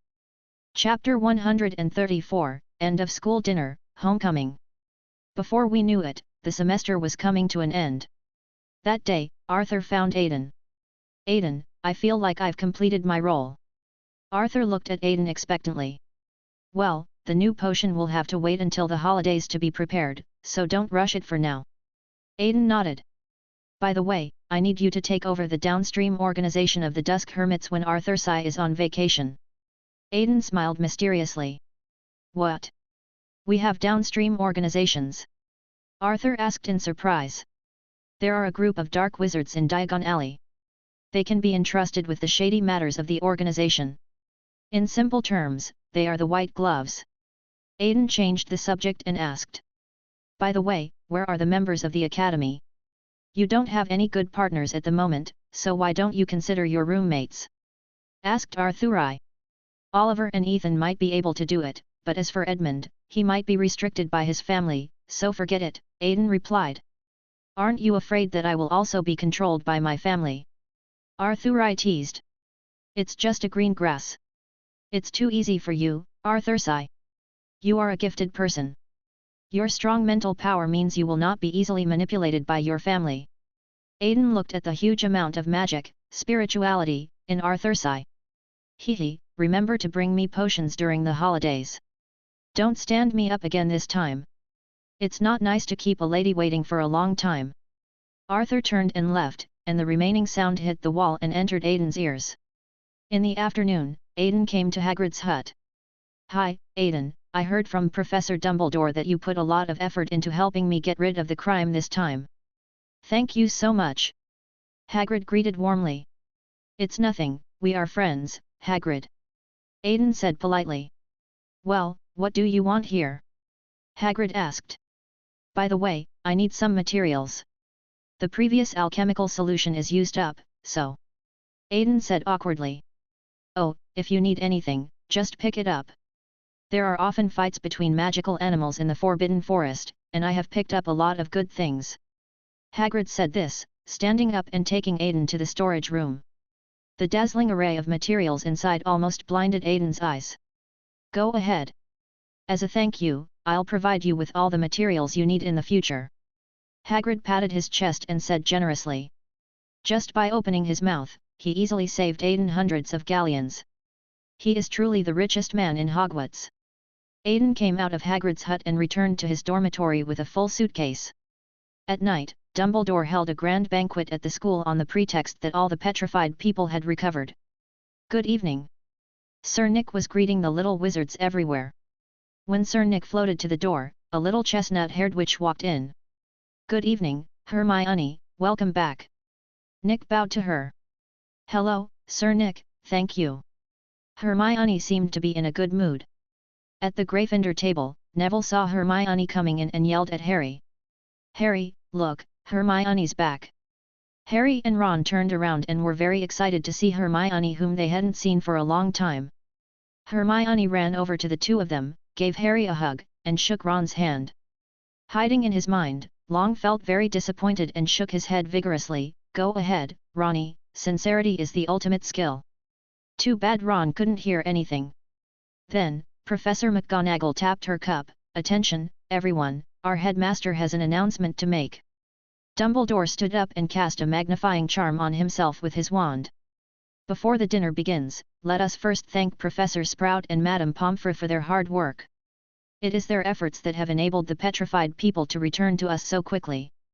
The audience applauded, and when the applause died down, Dumbledore continued.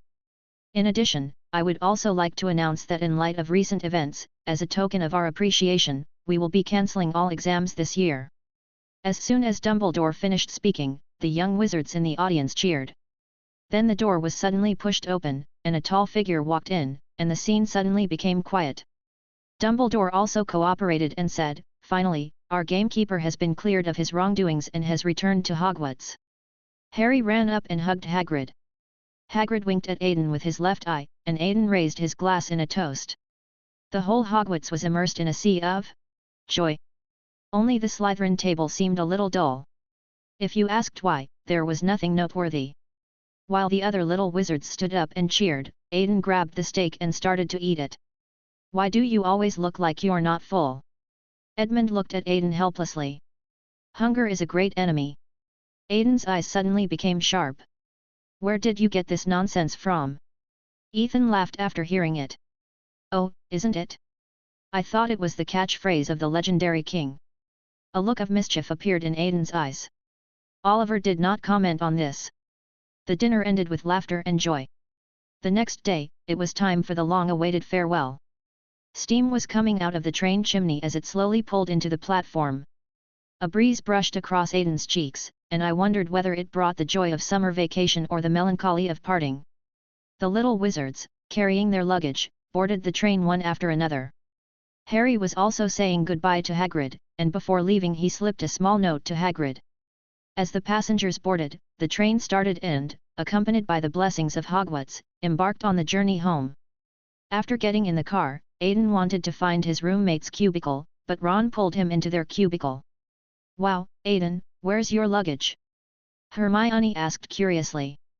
Aiden showed her the pocket on the side of the wizard robe, and Hermione understood it instantly. That's really convenient. I pestered him to make one for me before, but he didn't. Ron said. Didn't I give you the suitcase? Aiden rolled his eyes. Forget it, it's not important. I have something to tell you. Harry came out to change the subject. He handed the written note to the three people. Aiden took a look at the contents of the note, which contained a string of numbers. What is this? Ron was confused. Are you serious? You don't even know this. Hermione was a little annoyed by her disappointing child. This is the phone. Aiden came to the rescue of his disappointing brother. It's the Dursleys' phone number. I'll leave it with you. If you ever lose contact with me, perhaps we can get in touch by phone. Harry learned his lesson this year and handed the phone to his friends in advance. Aiden was thinking that it was time to install a telephone at home this year. And just like that, the train took them back home. Arriving at King's Cross railway station, Aiden Toranai brought a message to his aunt, then turned into a butterfly and disappeared in the gaze of everyone.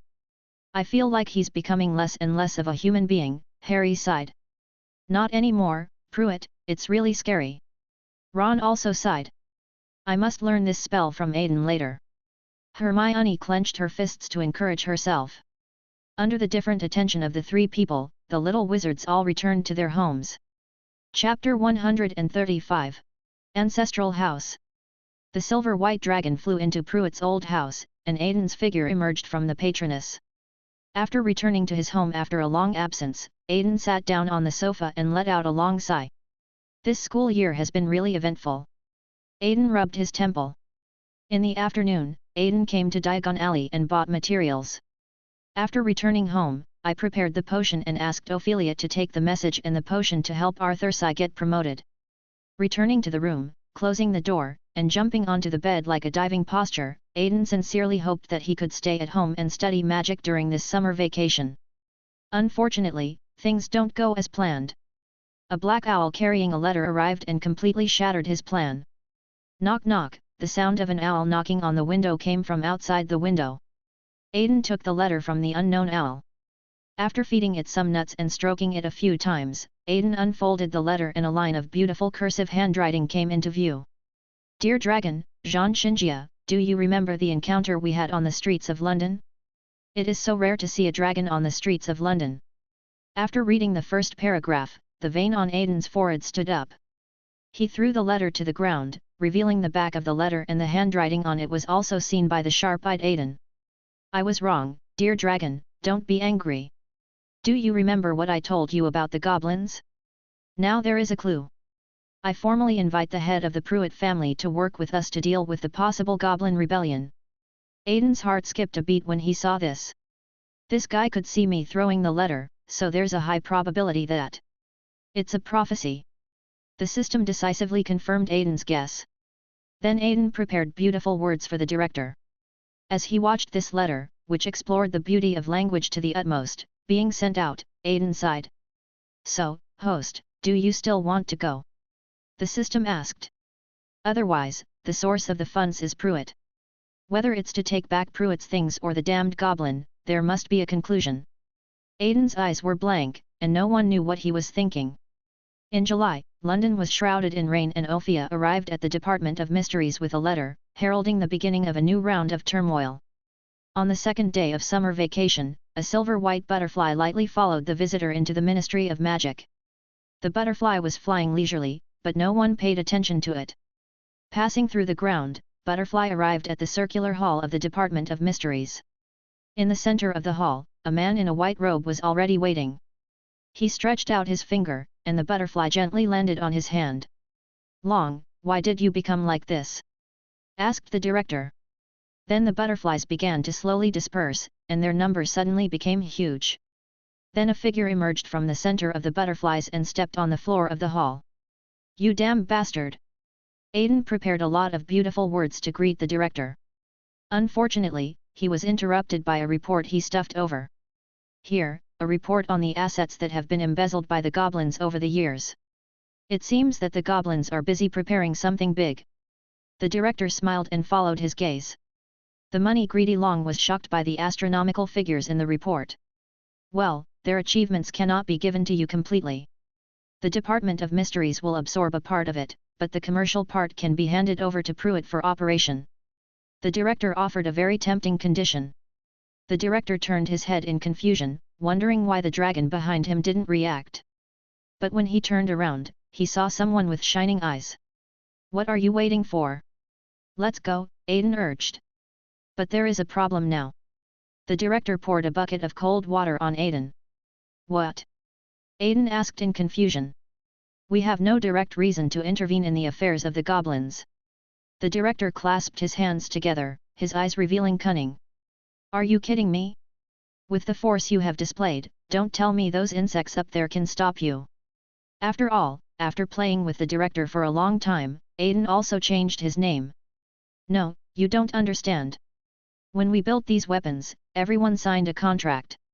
We managers cannot interfere in the builders' internal affairs at will." The director explained. "Ah, what if the builders surrender to the enemy?" Aiden asked in confusion. "So you didn't read the Silent Man contract carefully at all, right?" The director gave Aiden a dead look. Aiden blushed. "I'm not a silent man. The builders have surrendered to the enemy. We, the managers, will evaluate you. If the slate detects that you have the enemy's power, you will be struck by thunder." The director spread his hands, took out a magic wand made of bone material and waved it. A water mirror appeared with a picture on it. Half of it is the scene where Aiden last met the director on the streets of London, and the other half is from the time hall, where a huge clock is locked on Aiden. Aiden swallowed and said, "That's not right. How could I not notice when you locked your weapons on me? That thing is called a retroactive pendulum. It's aimed at the past.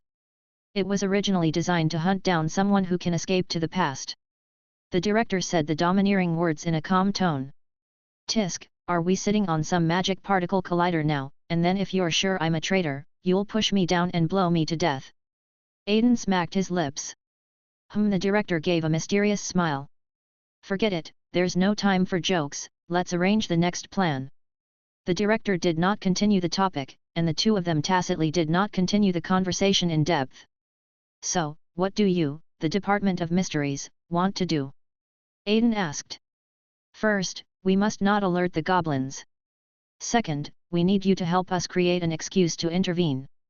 Third, the whole process must be quick, otherwise it will lead to unpredictable consequences." The director made 3 requests, but each one seemed extremely difficult. "Ah, I have to handle this all by myself. I can't do it." A dragon threw himself on the sofa and started to act like a spoiled child. "I'll give you 10% of the revenue from the clearance."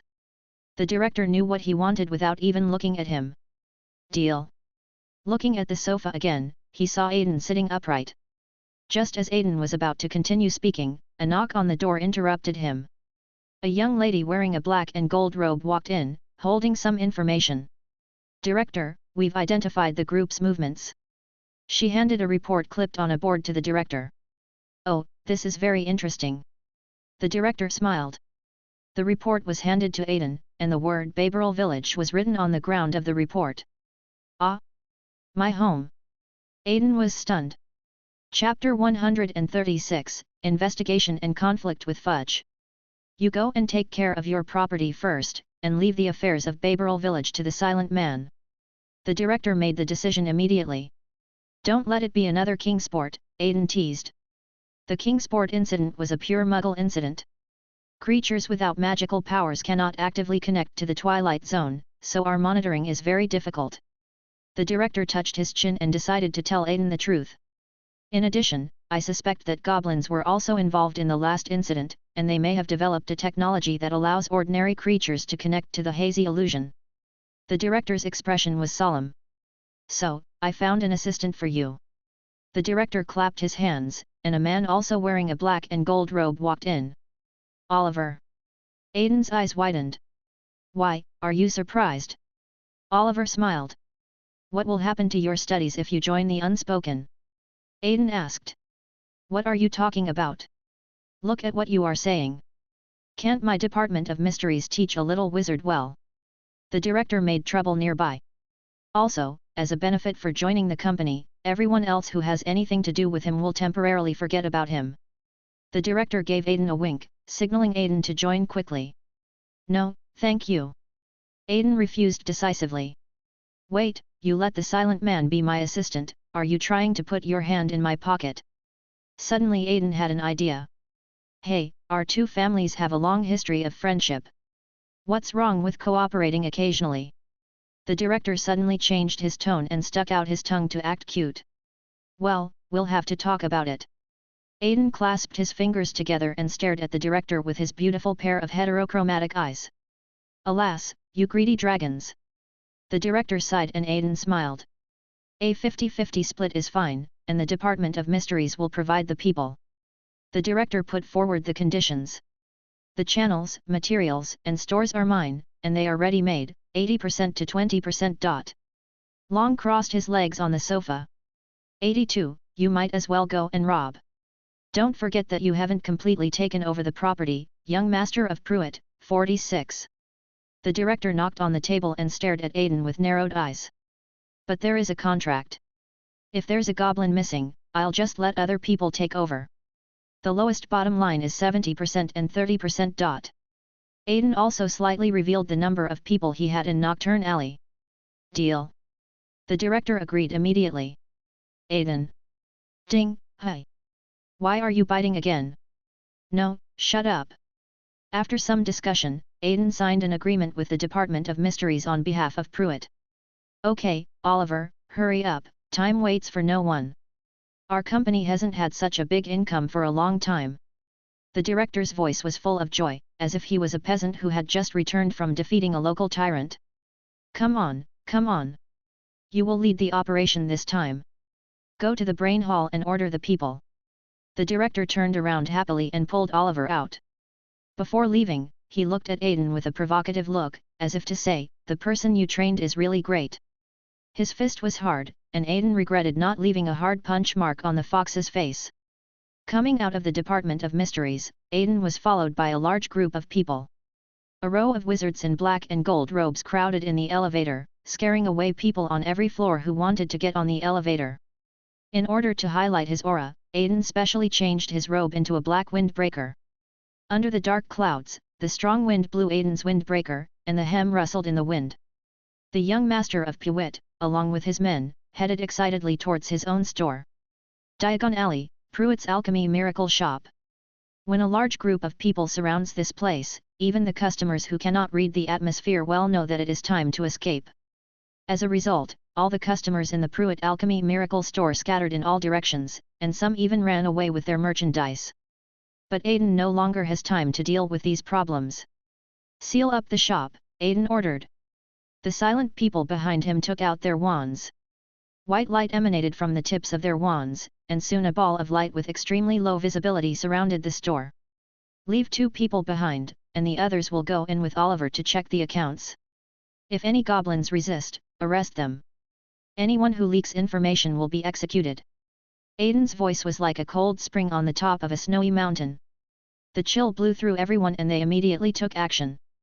Aiden took out a candy, opened the wrapper, and put the candy into his mouth. He let go of the wrapping paper, which fell to the ground and twisted into a single sofa. Aiden sat in front of the shop, waiting for bad customers to come. The two silent men standing behind him were like two door gods, carefully scanning the surroundings for dangerous people. Aiden, who was sitting on the sofa, felt that there were always two pairs of eyes scanning him from behind, so he turned around and said, "What do you two want to do?" Finally, the two young ladies couldn't hold back, and the image of the silent person was left behind. "Mr. Pruitt, please." One of the young ladies lowered her head shyly. "Please give us an autograph." Another young lady handed the notebook to Aiden. "Hi." Aiden never expected that this is what they wanted. "Okay." Aiden took the notebook, tore off 2 pieces of white paper from it, and signed his name. The two silent men who received the signatures were slightly excited, but soon returned to their previous indifference. With a flash of space, a bald man with a fat belly appeared in Diagon Alley with a goblin. He apologized to the goblins as he walked, and soon he arrived in front of the shop. When the surrounding wizards saw that there was melon to eat, they even stopped doing their business and rushed over to watch. It was Fudge who came, and he started out in a very official tone. "What on earth do you silent people want to do? Who gave you the right to act on your own without the minister's permission?" Fudge said in a powerful tone. "Do you know how much loss this kind of behavior will bring to the surrounding businesses?" Fudge waved his arms and pointed at the surrounding businesses. The two silent men ignored Fudge, and Fudge turned around to apologize to the goblin who was standing there in a daze. "I'm very sorry, Mr. Urs, for making a fool of myself. I will drive them away right away and make sure your people are safe."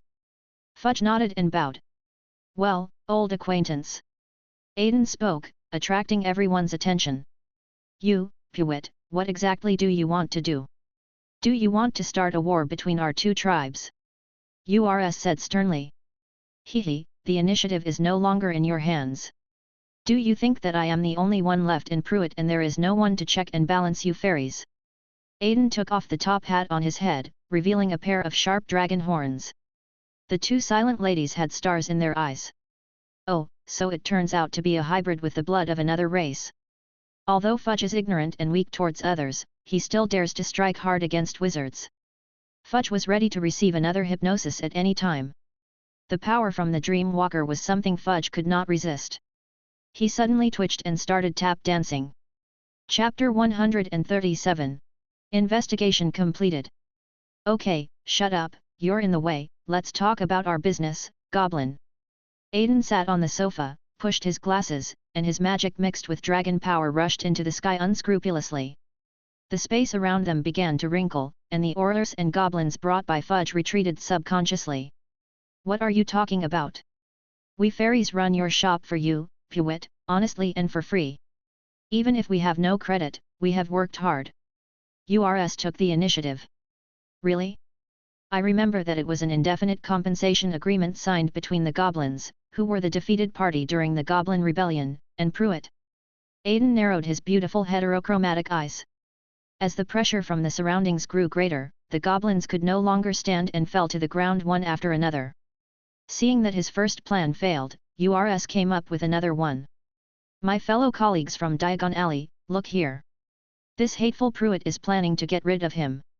Urs began to roll on the ground. "His ambition is obvious. First he drives us fairies away, and then he will start to take over your business." Aiden said loudly, holding the wand against his neck. "Today, let all my colleagues here bear witness. Do you believe that I, Pruitt, will abandon the donkey after it has done its work, or do you believe that the greedy goblin bullied me because I was weak and robbed my property?" Aiden added abilities to his voice, and combined with the good reputation that the goblins had built up for themselves over the years, no one believed in goblins anymore. "Damn it, Pruitt! Let's just wait and see." Urs stood up under the pressure and prepared to leave. But the two silent people behind Aiden were not so easy to talk to. They took out their wands and used the petrification spell to freeze all the goblins. Kingsley Shacklebolt, the leading oiler, couldn't stand it anymore and came out to dissuade them. "Okay, Mr. Pruitt, we understand your action of checking the assets, but isn't it too much to detain an innocent goblin?" Kingsley deliberately did not finish his words. As a former member of the Order of the Phoenix, he tried his best to maintain Aiden's dignity within the scope of his position. "No, that's none of my business, Mr. Shacklebolt." Aiden bowed slightly to him. One of the silent ladies stood up and said, "The affairs of goblins are now handled by the Department of Mysteries. According to Articles 12 and 13 of the Wartime Articles of the Magic Regulations, all affairs of goblins are now handled by the Department of Mysteries." The young lady's voice was efficient and cold, leaving no room for Kingsley to refuse. "Ha, there is such a clause? I have been an orator for so many years, how come I don't know about it?" Kingsley simply took out a booklet and prepared to read it on the spot. But what he didn't expect was that there were suddenly dozens of hidden clauses on the last page of the booklet, which were glowing at this moment. Kingsley, who has worked in the orator's office for a long time, realized that the legends he had heard from his predecessors, some hidden clauses hidden in the Wizarding Society, have been activated. He glanced at Aiden, then at the minister dancing nearby, and shook his head. Aiden understood and released the restraints on the orators. Kingsley walked over, grabbed Fudge, and said to the other orators, "Let's go back, this is not something we can handle." The orators then operated away. Inside the store, the broken glass windows told everyone that a fierce battle had just taken place here. Oliver held up his wand and pointed it at the goblins that were gathered in a circle. There were several warriors lying on the floor in the center of the store, unable to figure out the situation. "Sir, the accounting records have been counted." A silent man handed a large stack of account books to Oliver. In the report, all the places that did not match the book were marked in red. The numbers involved were so shocking that Oliver took only one look and decided to hand this hot potato over to Aiden. Outside the shop, the isolation magic that enveloped the shop dissipated, and Oliver and his men walked out. "What's going on?" Aiden asked. Oliver didn't say anything, just patted Aiden on the shoulder, handed him a stack of account books, and left. The remaining unspoken men began to pack up the shop, seamlessly filling in the gaps left by the goblins. The whole process took no more than an hour, and Pruitt's store was open again. Aiden flipped through the account book on the spot. After a while, he took a few deep breaths. "Looking at this stuff too much is bad for your heart." Aiden sighed. Then, his figure turned into a butterfly and dissipated into the air. Ministry of Magic, Department of Mysteries, Office of the Director. Silvery white butterflies began to gather, and the director put down his pen. Looking up, he saw a pair of beautiful heterochromatic eyes staring at him.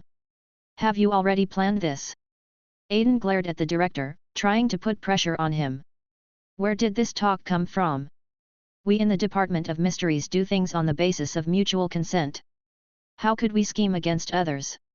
The director crossed his hands and rested them on his chin. Yes, the Ministry of Magic is extremely efficient, the Wisengamot is good at fighting, and we are willing to work with the Silence. We all have a bright and beautiful future." Aiden rolled his eyes. "Oh, my lovely dragon, please don't be so angry. Our department is also struggling to make ends meet. You know, the financial pressure of doing research is huge, and the insects above are not doing anything." The director cunningly changed the concept, and Aiden was too lazy to argue with him. "Stop talking nonsense. I have finished dealing with my business here. How do you deal with those ordinary people whose brains were bitten by the giant monsters?" Aiden asked. "We caught most of them, but the leader got away." The director handed the document he was just processing to Aiden. Aiden flipped it open and took a look. The document contained the leader's message. Name, Alderd Cassius Locke, age, 51. Experience, at the age of 25, he obtained a master's degree in law from the University of Oxford in the UK with honours. At the age of 30, he started his political career and was elected as a Member of Parliament in the same year. At the age of 34, he was abandoned by his financial backers for trying to fight for the rights of the lower-class residents in the Rust Belt, and finally retired from politics in disgrace. At the age of 38, he turned to anti-intellectualism and became obsessed with it. The last news was that he received financial support from an unknown person 11 years ago and began to form an organization called the Council of Attendants. This experience is a bit legendary. Is he the chosen one? Aiden touched his chin. But Long, you are really brave. You actually detained one of the leaders of the goblins. The director handed over the second document. The document records the life of Urs, a goblin, the leader of the Goblin Sovereignty faction and the most powerful hardliner among all the goblin factions. So, the goblins are not united internally. Aiden returned the two documents to the director. Well, How should I put it? No intelligent creature can reach a consensus, right? Individual differences are destined to lead to differences in their interests. The director clapped his hands, and the two documents flew in front of Aiden again. What? Aiden felt a little strange. You are about to leave. By the way, please help me deliver this to the Goblin Liaison Office of the Department for the Regulation and Control of Magical Creatures. The director clasped his hands together, with little stars of request twinkling in his eyes. Chapter 138. Aiden took the elevator to the 4th floor, the Department for the Regulation and Control of Magical Creatures, the Goblin Liaison Office. There were already hundreds of goblins gathered here, holding signs and banners. He looked like he was determined to defend the freedom of the fairies to the death. Dude, what's going on? Aiden randomly grabbed a passing staff member. Who are you? The staff member looked confused. Aiden then hypnotized him to eliminate the staff's strange feelings. Oh, it's you. How come you have time to come to the company to play with me? Who are you? The clerk scratched his head and thought. Gilderoy Lockhart. Aiden filled in his name for him.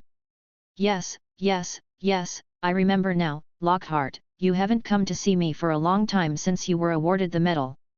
The staff member grinned foolishly. So, what's going on with them? Aiden's voice sounded a little unreal. Goblins, it's nothing more than that. They said the Ministry of Magic arrested their people and now they are protesting.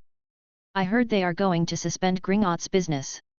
The staff came close to Aiden, as if discussing the inside story. Is that so?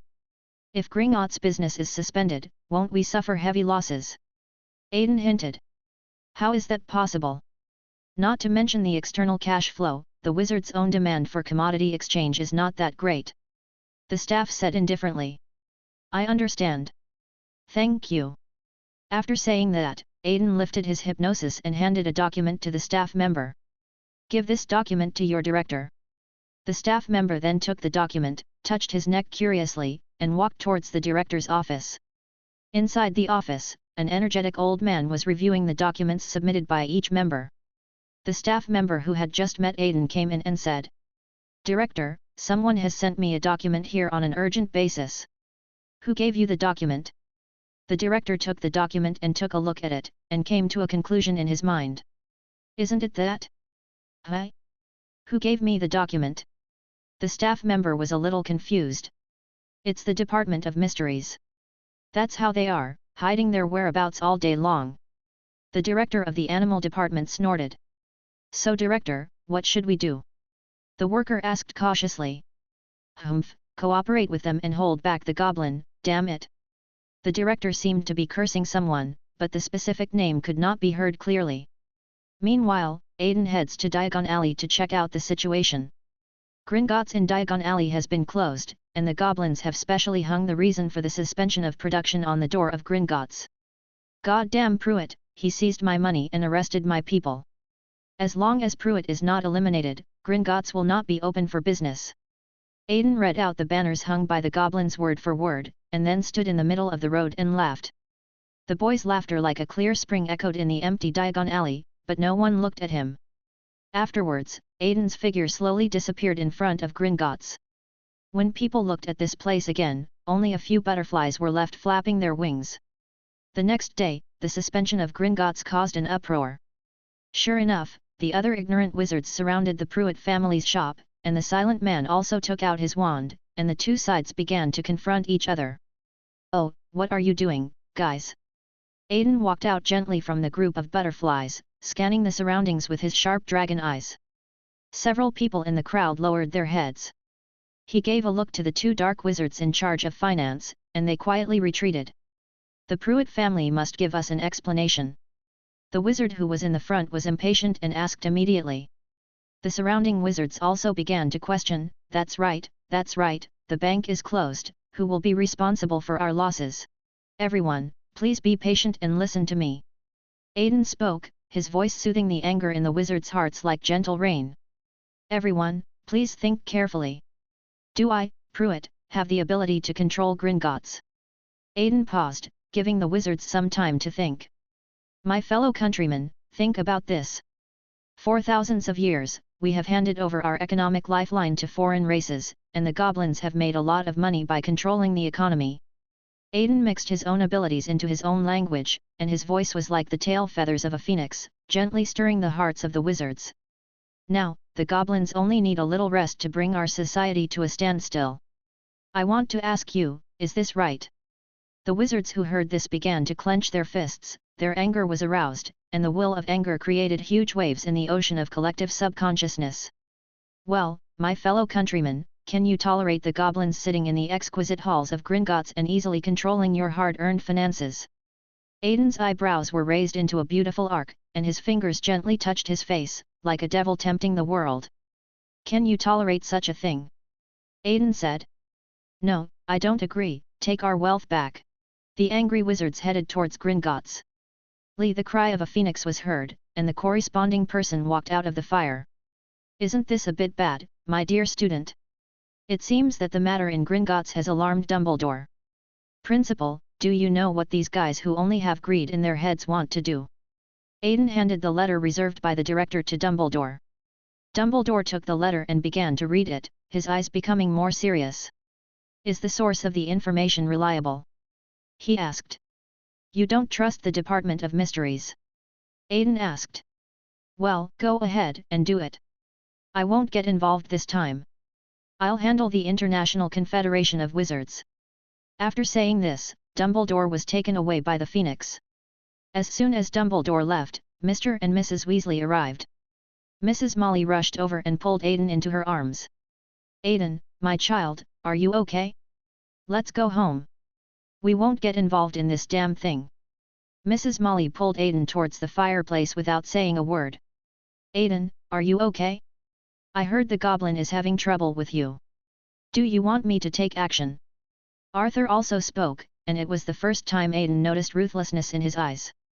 No, it's all right now, Uncle and Aunt. Look, the wizards outside have gone to cause trouble for the goblins. Aiden pulled open the curtain of the shop. The outside of the house was a bit messy, but there were no wizards surrounding it anymore. Tell me clearly, what's going on? Mrs. Molly, relieved to see that Aiden's crisis had been resolved, asked. And, the goblins want to repeat the rebellion. Aiden said solemnly. How dare they? They thought Pruitt. Mrs. Molly looked dejected halfway through her words. So, how are you going to deal with the long-awaited alliance between Pruitt and Weasley? Arthur's face was full of joy. Chapter 139. Aunt Molly reached out and grasped Arthur's waist, twisting it hard. Arthur's excited face immediately shrank at a speed that was jaw-dropping. Don't even think about doing anything dangerous under my nose. Mrs. Molly threatened word by word. But Aunt, if we leave the goblins alone, won't they eventually become a threat to us? Think about Ronnie and Ginny. But this is a wizard's business. Why should my husband and children bear the responsibility? This damn goblin! Tears welled up in Mrs. Molly's eyes. Molly, remember what we said when we got married, when destiny comes I will not resist it. Arthur hugged Molly tightly. The couple had experienced ups and downs over the past few decades, but their love remained strong. Go, go. I am so unlucky in this life that I have met people like you. Go to your destiny. Mrs. Molly wiped away her tears and pushed Arthur and Aiden. The two, one big and one small, smiled at each other and set off on their journey with the blessings of their loved ones. Walking out of the store, Aiden asked Arthur a question. Uncle, how did Weasley deal with the goblins back then? We, Pruitt, can enter the goblins' lair and fight them head-on, so what is Weasley responsible for? Arthur did not directly answer Aiden's question, but waved his hand and said, Come on, I'll take you to see it. Then he took Aiden to the Ministry of Magic, and inside the ministry, Arthur took him to his office. Arthur rummaged around in the office, which was full of clutter, and finally found a suitcase among the pile of clutter. Remember the enlarged seamless stretching charm box I asked you for last year? Said Arthur. Remember, you asked me to make a suitcase that could accommodate the burrow. Aiden tilted his head. Come on, kid, I'll show you Weasley's trump card. Arthur led Aiden into the suitcase, and inside the suitcase, in the center of the wide space was a brand new furnace. Furnace? Aiden looked at Arthur in confusion. This is the secret of the Weasley family's ability to fight against goblins. It is the culmination of the Weasley family's alchemy, the automated smelting furnace. Arthur showed off to Aiden. You guys invented an automated device thousands of years ago that could smelt metals of comparable quality to goblin metals. Aiden took a deep breath and felt that Weasley's ancestor was simply a genius. Where do you think we got the mithril? We can't expect goblins, a race that covets even the sword of Gryffindor, to give us the formula. Arthur raised an eyebrow at Aiden smugly. So what do we do now? Aiden asked. Of course, we will reproduce the traditional arts of our two families. Weasley will be responsible for the production, and Pruitt will assist in sales and conquest. Arthur's ambition began to burn, and he wanted to recreate the great achievements of the ancestors of the two families in the war. That's really great. A discordant voice interrupted. The two looked back and saw a man in a platinum robe appearing there. Tisk, why are you here again? Aiden clicked his lips. Don't be like this, cute dragon, let's all be good friends, okay? The director said in a childish tone. Aiden, who is this? Arthur asked. Look at me, really, it's been a long time since I last greeted you, Director Weasley, I'm the director of the Department of Mysteries. The director held out his hand and Arthur shook it back. As for age and name, that's a secret that can't be told. The director winked at Arthur. Hello, Mr. Director, it's an honor to meet you. Arthur made social remarks. Oh, don't be so polite. The Department of Mysteries has already reached a cooperation with Pruitt. Since Weasley is planning to make a comeback, could we let him give us some advice? The director winked at the two of them. Where did you come from as a capitalist? Why do you want to get your hands on everything? Aiden complained. Oh, isn't it? When you take over my position, you will know how difficult it is to be a department leader. The director deliberately took out a handkerchief and wiped away his non-existent tears, and Arthur nodded with deep understanding. Don't agree with him, Uncle, we are on the same side. Aiden reminded in time. Arthur, who was awakened by the shock, stood next to Aiden with an expression of shared hatred against the enemy. Okay, we are involved in the operation of your store. What difference does it make if there are 2 companies or 3 companies working together? The director played with his fingers. Okay, you join us, and we'll use your names when we take action. Aiden's eyes rolled and a plan came to mind. That won't do. But the reason I'm joining you this time is actually to provide you with a secret channel. The director raised his eyebrows. Oh, tell me about it. Arthur became interested in it. We recently discovered a group in Nocturne Alley. The director was interrupted just as he was about to speak. Cough cough cough. Aiden pretended to cough violently. He sent a message to the director with his eyes, are you addicted to freeloading? Yes. The director's eyes were full of the light of freeloading. Soon the plan was finalized, and Arthur and the Department of Mysteries took action. Aiden was in charge of the Pruitt family's shop, leading the wizards in Diagon Alley to fight against the goblins. During this week, Arthur produced over 100,000 fake galleons, as well as countless sickles and nets. Huge quantities of fake galleons flooded into the market from Nocturne Alley, and were used by unsuspecting wizards and traded on a large scale. Finally, the outbreak began. The incident started on a sunny morning. A little wizard bought more candy than he could bear. When the clerk was giving him the siquort, the inconspicuous siquort fell to the ground. With a crisp cracking sound, the Zico actually broke into pieces. The broken Zico revealed the dirt inside, which had been specially filled in by 3 guys with evil intentions. This siquor is only plated with a layer of silver on the surface, but the inside is a complete fake. It was such an insignificant little thing that made many wizards subconsciously take out the money in their pockets and throw it on the ground to try it out. Finally, with everyone holding fake galleons on a large scale and Gringotts being the only issuer of currency, a run on the bank began.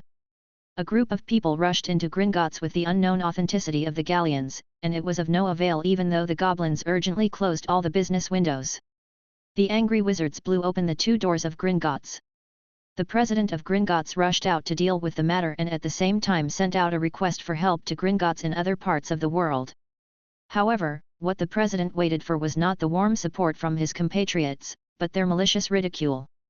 The Great Run began, and the wizards' economy soared almost overnight. The lifestyle of the entire wizarding society has regressed to the stage of barter. Amid the turmoil in the British wizarding world, the International Confederation of Wizards has finally begun to take this matter seriously. They were shocked to find that their financial pillars had been corroded to the core by another race. So on July 14, an emergency meeting of the International Wizarding Federation was held. All the wizards rarely reached a unified step and put pressure on the goblins. Under the pressure of genocide, the goblins had to compromise. On July 16, the first wizarding financial antitrust regulations came into being. With the unanimous witness of all wizards, this contract was imposed with strong constraints, and the first resolution signed by the two races thus established a mark in the torrent of history. Chapter 140. Rust Belt and Ethan. Finally, the matter of Gringotts was resolved. At the same time, the goblins took out a large amount of galleons to fill the gap for this incident. On July 20, Gringotts resumed normal business. URS from the Department of Mysteries was also released on bail, and everything seems to be over. The city of Hull is located in the northeast of England, UK. It is an important industrial city in the UK. Historically, it was the shipbuilding centre of the UK, mainly involved in the fields of automobiles, steel, energy, etc. However, with the accelerated encroachment of financial capital on manufacturing, the once famous industrial city has become the Rust Belt today. Aiden was wearing a black and white striped shirt with the collar slightly open, revealing his delicate collarbone. He was wearing a pair of fitted jeans and a pair of white sneakers. Using magic to conceal the dragon's horns, he wandered the streets of Hull. In this city, Aiden saw drug addicts and homeless people lying on the streets in scattered patterns. Just as Aiden was about to move forward, a skinny white man rushed out from the darkness, holding a knife to Aiden's neck. "Money, hand over the money." He spoke tremblingly and looked like a drug addict. Aiden raised his head, revealing a pair of beautiful heterochromatic eyes in the eyes of this drug addict. "Eh!" The drug addict screamed and fell to the ground. Just as Aiden was about to get closer, he smelled a foul odor. He showed a disgusted expression, and his body turned into a butterfly inch by inch and dissipated into the air. All that was left on the ground was a demented drug addict, wondering why he ended up sitting here. Aiden was walking through the streets with the guardian angel, looking for the leader who had escaped before. As for why Aiden appeared here, it was because he really couldn't resist Oliver's request. As Aiden was about to leave the neighborhood, a familiar face came into his sight. Aiden turned from virtual to real, appeared gently behind the man, grabbed him, and brought him into the blind spot of consciousness. Ha! Aiden made a strange cry. "Ah!" The person he caught exclaimed, took out his wand and turned around. "Aiden!" The shadows dissipated, and the person caught by Aiden was Ethan. "Why are you here?" Ethan asked in surprise. "Do you know anything about the residents of Kingsport?" Aiden asked. I heard from Edmund. He was sacrificed by a cult." Ethan said, suddenly reacting, "Are you trying to say that the cult is nearby?" "Very close. The relevant agencies of the Ministry of Magic launched a crackdown on them before, but one of them escaped. Now all parties are chasing him." Aiden selectively tells Ethan some news. "By the way, since you live here, do you know anything about the religion around here?" After hearing what Aiden said, Ethan had a complicated expression on his face. "Hey, come with me, let's go to my house first." Ethan took Aiden back to his home. Ethan took Aiden across a few blocks and an ordinary little house appeared in front of them. Pushing the door open, Ethan walked in. "Mom, I met my classmate on the street and brought him over as a guest." Ethan shouted into the house.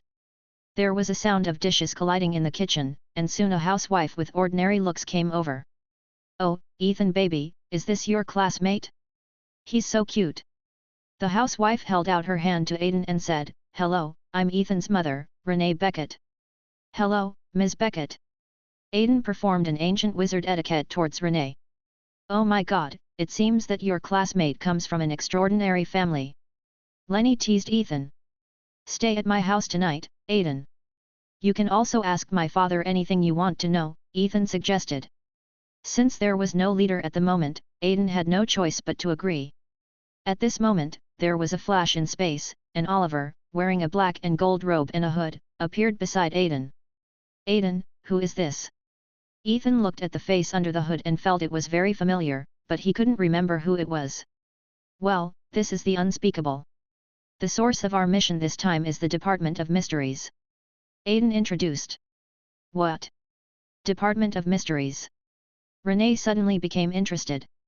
She walked up and watched Oliver for a long time, but she couldn't see anything. I could only say angrily, does the Department of Mysteries like to recruit such young children now?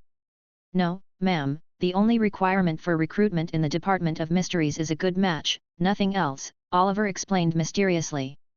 Well, it doesn't matter if there's one more person. This is my first time entertaining an unspoken man anyway. It seems that Ethan's mother is a very cheerful lady. That night, Ethan's father drove home and found two strangers sitting on the sofa. Lenny, darling. He called, leaning against the wall. What's wrong, Bowen? I told you not to get startled at home. Lenny was called out of the room. Seeing her husband huddled against the wall in fear, she laughed out loud. Oh, Bowen, I told you not to be afraid, there aren't that many dangerous wizards now. Renee went up to her husband and gave him a kiss, without paying any attention to the three little wizards present. Aiden cast a playful look at Ethan, who blushed and lowered his head. At dinner, at the table, Mr. Bowen, who was afraid of Oliver's identity as a silent man, could only pester Aiden with questions.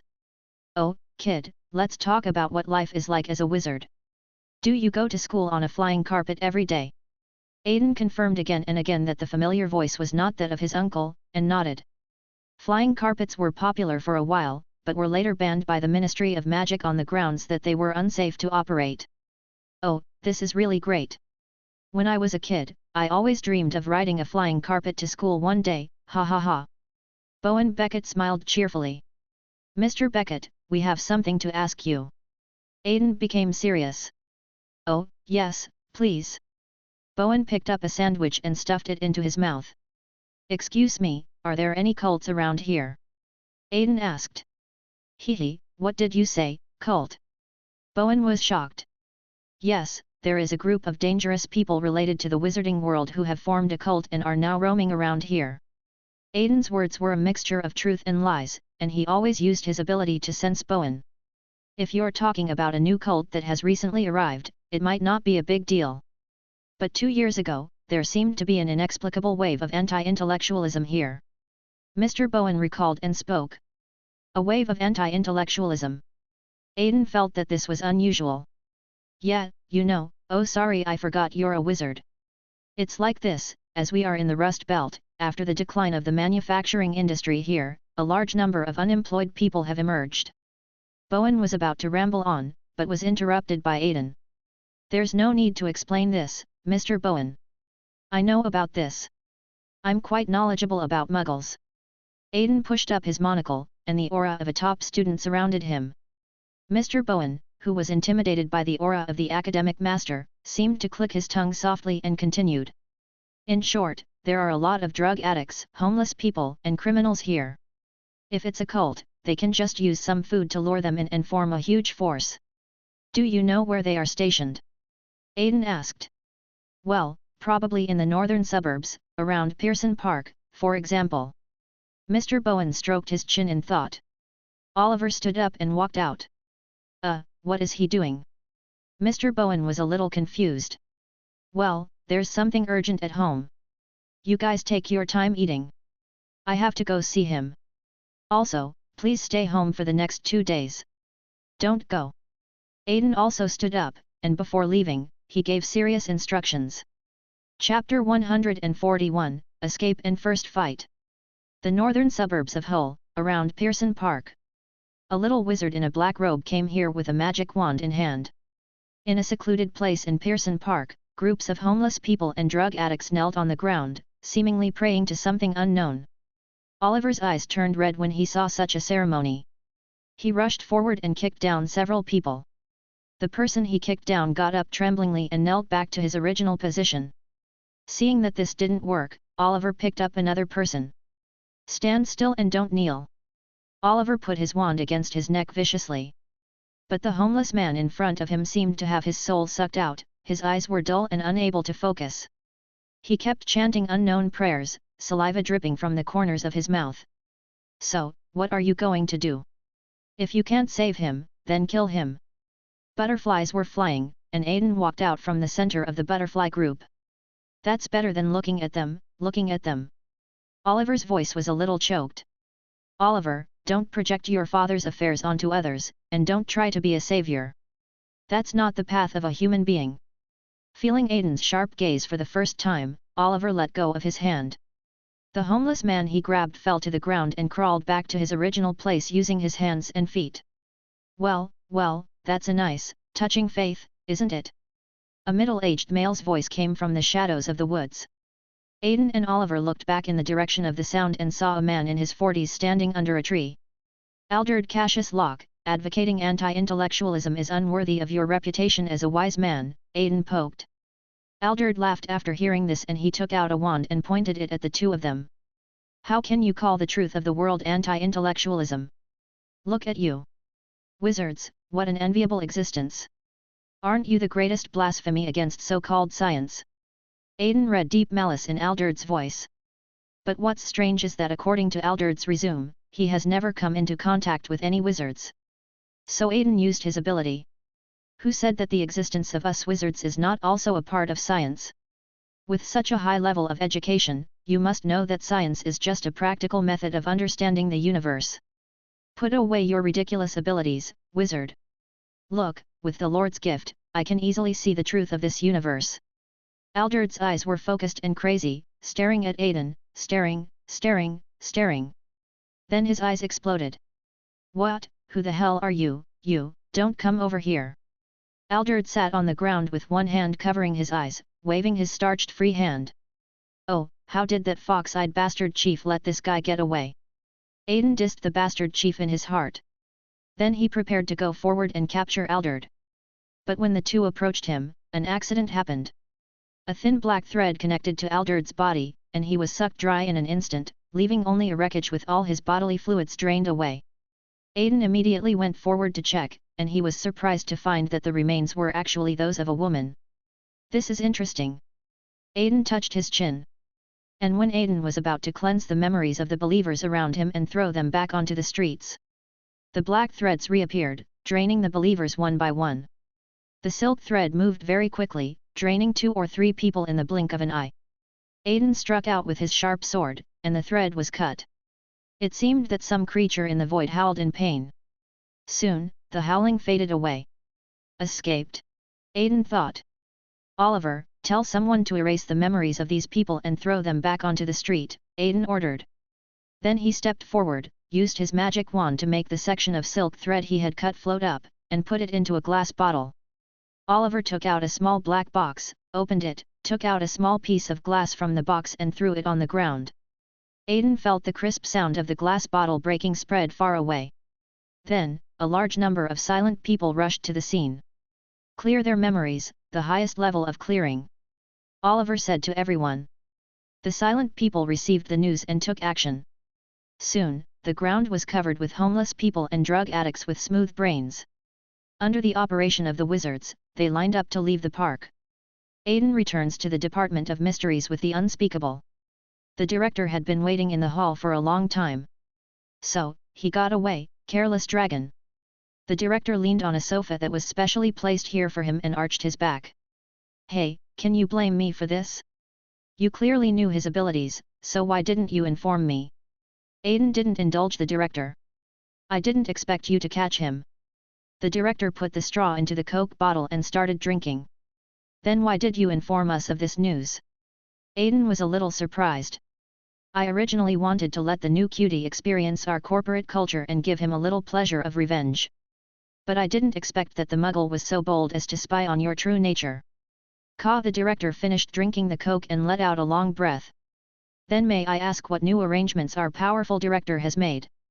Aiden clenched his fists as he looked at the dishonest guy in front of him. Hee, good question. The director clapped his hands and a projector rose from the ground. Projector? Aiden asked doubtfully. The director looked at him meaningfully and started to operate randomly. As the projector starts up, the image is projected onto the wall. First of all, we've found out that those bastards uploaded their real selves. The projector switched its screen to show a place Aiden had been to before Avalon. Then, these number 2 trash used the power of number 1 trash to travel freely between the two sides. The picture on the wall changed again, and a purple crystal stone appeared. Look, this is the king of the deep realm, registered name on the silent slate stupid. The director crossed his fingers and rested them on his chin. It's really, a haunting ghost. Just as the director pronounced the word stupid, the surrounding space began to wrinkle, and black threads faintly stretched out from the gaps. With a bang, a horse neighed and a silver unicorn rushed out. As the unicorn ran in the hall, the black threads melted away and the wrinkles in the space gradually subsided. Is this, the patroness charm? Aiden recognized the spell. Of course, the patroness is also our antidote to madness, the ancient and powerful white magic. The silver unicorn ran back and rubbed against the director affectionately. If it weren't for this spell, we would have become their playthings long ago. Moreover, the patroness was once the bridgehead of our attack. Haven't you experienced this? The director narrowed his eyes and said something suggestive. He patted the unicorn's neck, then cut off the magic supply, and the unicorn dissipated in the air.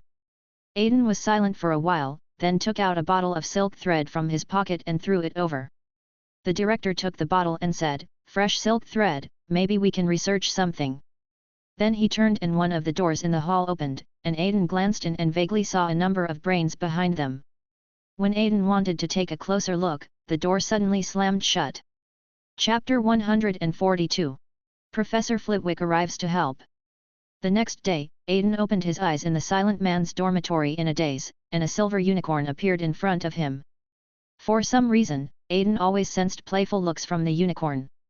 He threw back the covers and sat up, and the unicorn asked, "Did you sleep well?" "Not good at all," Aiden muttered. "Anyway, you can't blame us for not sleeping well. If you want to blame someone, blame the Ministry of Magic for not allocating funds." It was as if the unicorn was actually talking to Aiden. "I give up. Do you need a prophecy to send a message?" Aiden stood up and started to change his clothes. The unicorn guardian seemed not to notice the beautiful scenery in front of him and continued talking to himself. "We analyzed the thread you brought back. According to our speculation, this is a creation of the partial integration of the King of the Deep in Avalon." "So what?" Aiden put on the last piece of clothing and walked out. The unicorn followed Aiden and said, "We have hired an outside player. I believe you will get along well with him." After saying that, the unicorn disappeared into the air due to being cut off from its magic power supply. Knock knock. Aiden knocked on the door of the director's office and it opened automatically. "Hey, Long, you're here. You seem to be adapting well to the life of the silent ones. Why don't you join us?" The director was sitting at his desk. When he saw Aiden coming, he smiled brightly. But unfortunately, with his fox eyes, his smile seemed extremely cunning. "No consideration, thank you. So, where is the foreign aid you mentioned?" Aiden asked, and the director raised his hand to look at the mechanical watch on his hand and said, "Calculating the time, it's almost time." As soon as he finished speaking, there was another knock on the door. As the door opened, a short half-elf with a white beard walked in. "Professor Flitwick." Aiden recognized the person. "Oh, it's Aiden, why are you here too?" Professor Flitwick asked a little confused. "Mr. Flitwick has already stepped onto the slate, you can chat with him without worry." The director also added at the right time. "Well, my dear student, would you like me, your teacher, to understand your current situation?" Professor Flitwick looked at Aiden, trying to find something extraordinary in his student. Could it be that the spell has a miraculous effect on the things down there? Professor Flitwick, who didn't get an answer, began to have wild thoughts. "Oh, it's a headache. Please explain it to the professor." Aiden was embarrassed, feeling like he was caught fooling around by the teacher, so he could only throw the question to the director. "Well, Mr. Flitwick, you should know that Pruitt was once the vanguard of the attack on goblins." The director saw that Long was in a bad mood, so he had to smooth his scales to prevent him from going on strike completely. "Yes, I have heard about it, but Aiden is too young now. How can we send a child to the battlefield?" Although Professor Flitwick had heard of Pruitt, he was still worried about his young student. No, that's because you don't know the details. Aiden must have some strengths to be a pioneer, right?" The director clasped his hands together, glanced at Aiden who was lying on the sofa, and continued. "And our main goal this time is to take control of Avalon. There's no need to fight head-on with the King of the Deep, who is an indestructible creature." After hesitating for a while, Professor Flitwick finally stopped talking and nodded. Okay, let's discuss the battle plan. When the director saw Professor Flitwick let go, he quickly threw out the plan. First, we need Mr. Flitwick to serve as the passage to Avalon. Then the Unspeakables will be responsible for setting up a bridgehead on the outer layer of Avalon. Finally, the Sharp Knife Squad will take back control of Avalon. The director's tone was relaxed and simple, as if this plan was as easy as getting a bottle of Coke from the refrigerator. Well, all right, let's proceed according to your plan. Professor Flitwick nodded in agreement. The plan was finalized, and the director led a group of people to the big brain hall. There are already many silent people wearing black and gold robes waiting here. Oliver is here too, and he seems to be putting on his equipment. You are Oliver, a student from Ravenclaw. No, how could I have forgotten you before? Professor Flitwick, who was also on the slate, finally remembered his own students. Professor, it's an honor to fight alongside you. Oliver smiled. No, you joined the Unspoken People, so what about your studies? Professor Flitwick is an educator after all, and this is what he focuses on first and foremost. Professor, no one remembers Oliver anymore except us, Aiden came up and explained. This is ridiculous. How could you allow a child to enter this place? Are you the Silent People, this kind of organization? An organization that specifically sends children to the battlefield. Professor Flitwick was enraged. It was the first time that Aiden saw the usually amiable Dean get so angry. Mr. Flitwick, you must know that the Unspoken never force anyone to join. The Unspoken only contribute voluntarily. The director's wand slid out of his sleeve and waved it. A transparent blue list appeared in the air, with a lot of names recorded on it. Take a look at this list of sacrifices. Every silent person will use magic to leave a mark on it before setting off. The list floated in front of Professor Flitwick, and Professor Flitwick could feel the determination coming from it without having to investigate it specifically. How long has this been going on? Professor Flitwick's voice trembled a little. Since wizards founded civilization, sir. And this list only records wizards in Britain. After listening to the director's words and looking at the endless list, Professor Flitwick fell silent. But I also want to apologize to you, sir.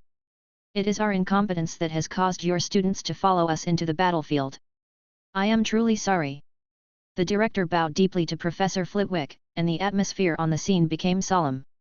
Okay, let's stop with the heavy topic and start the fun preparation time. The director suddenly changed his tone. Is he like this often? Professor Flitwick asked Oliver quietly. Yes, maybe he is too old. The old man in the department said that he and Dumbledore were from the same era. Oliver also leaned close to Professor Flitwick's ear, looking gossipy. Hey, those two over there, are you saying bad things about me? The director finished his tantrum and returned to normal. Stop kidding, tell me how you plan to send so many people to Avalon. Aiden, who couldn't stand it any longer, stepped out to stop it and brought the topic back on track. Well, good question, of course through the superb brains of our wizards. The director pointed to the big brain hall. All the brains placed in the green water tank were alive and could move. The scene was very sad. Aiden and Professor Flitwick both swallowed. Chapter 143. Breaking in. There is a water tank in the brain hall, and inside this tank are white brains swimming in green matter. A seat was placed on top of the water tank. Judging from the size of the seat, it should have been specially adjusted for Professor Flitwick. After Professor Flitwick was settled, the other silent men also took their corresponding positions. Are you ready? The director asked for the last time. Everyone nodded together. Then, let's get started. Following the director's order, the silent people split into two groups. A group of people used the Patronus spell, and in the air, various Patronuses rushed into the brains in the water tank, and then these floating brains began to emit white light. On the other side, the magic circle on top of the water tank was activated, and the power of the alchemical matrix began to trace the passage to Avalon along Professor Flitwick's thoughts. Finally, the alchemical matrix stabilized and a channel was opened. Another group of silent people entered the passage in an orderly manner. Aiden and Oliver walked in, followed by the director. Wait, what are you doing here? Aiden looked at the director in confusion.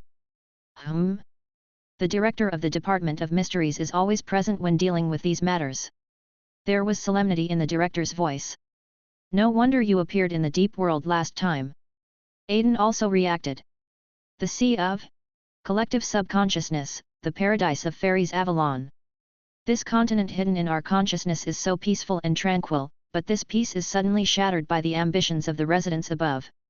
Above Avalon, silver-white islands fell from the sky and hovered in the air. Following closely, wizards began to gradually appear on the island.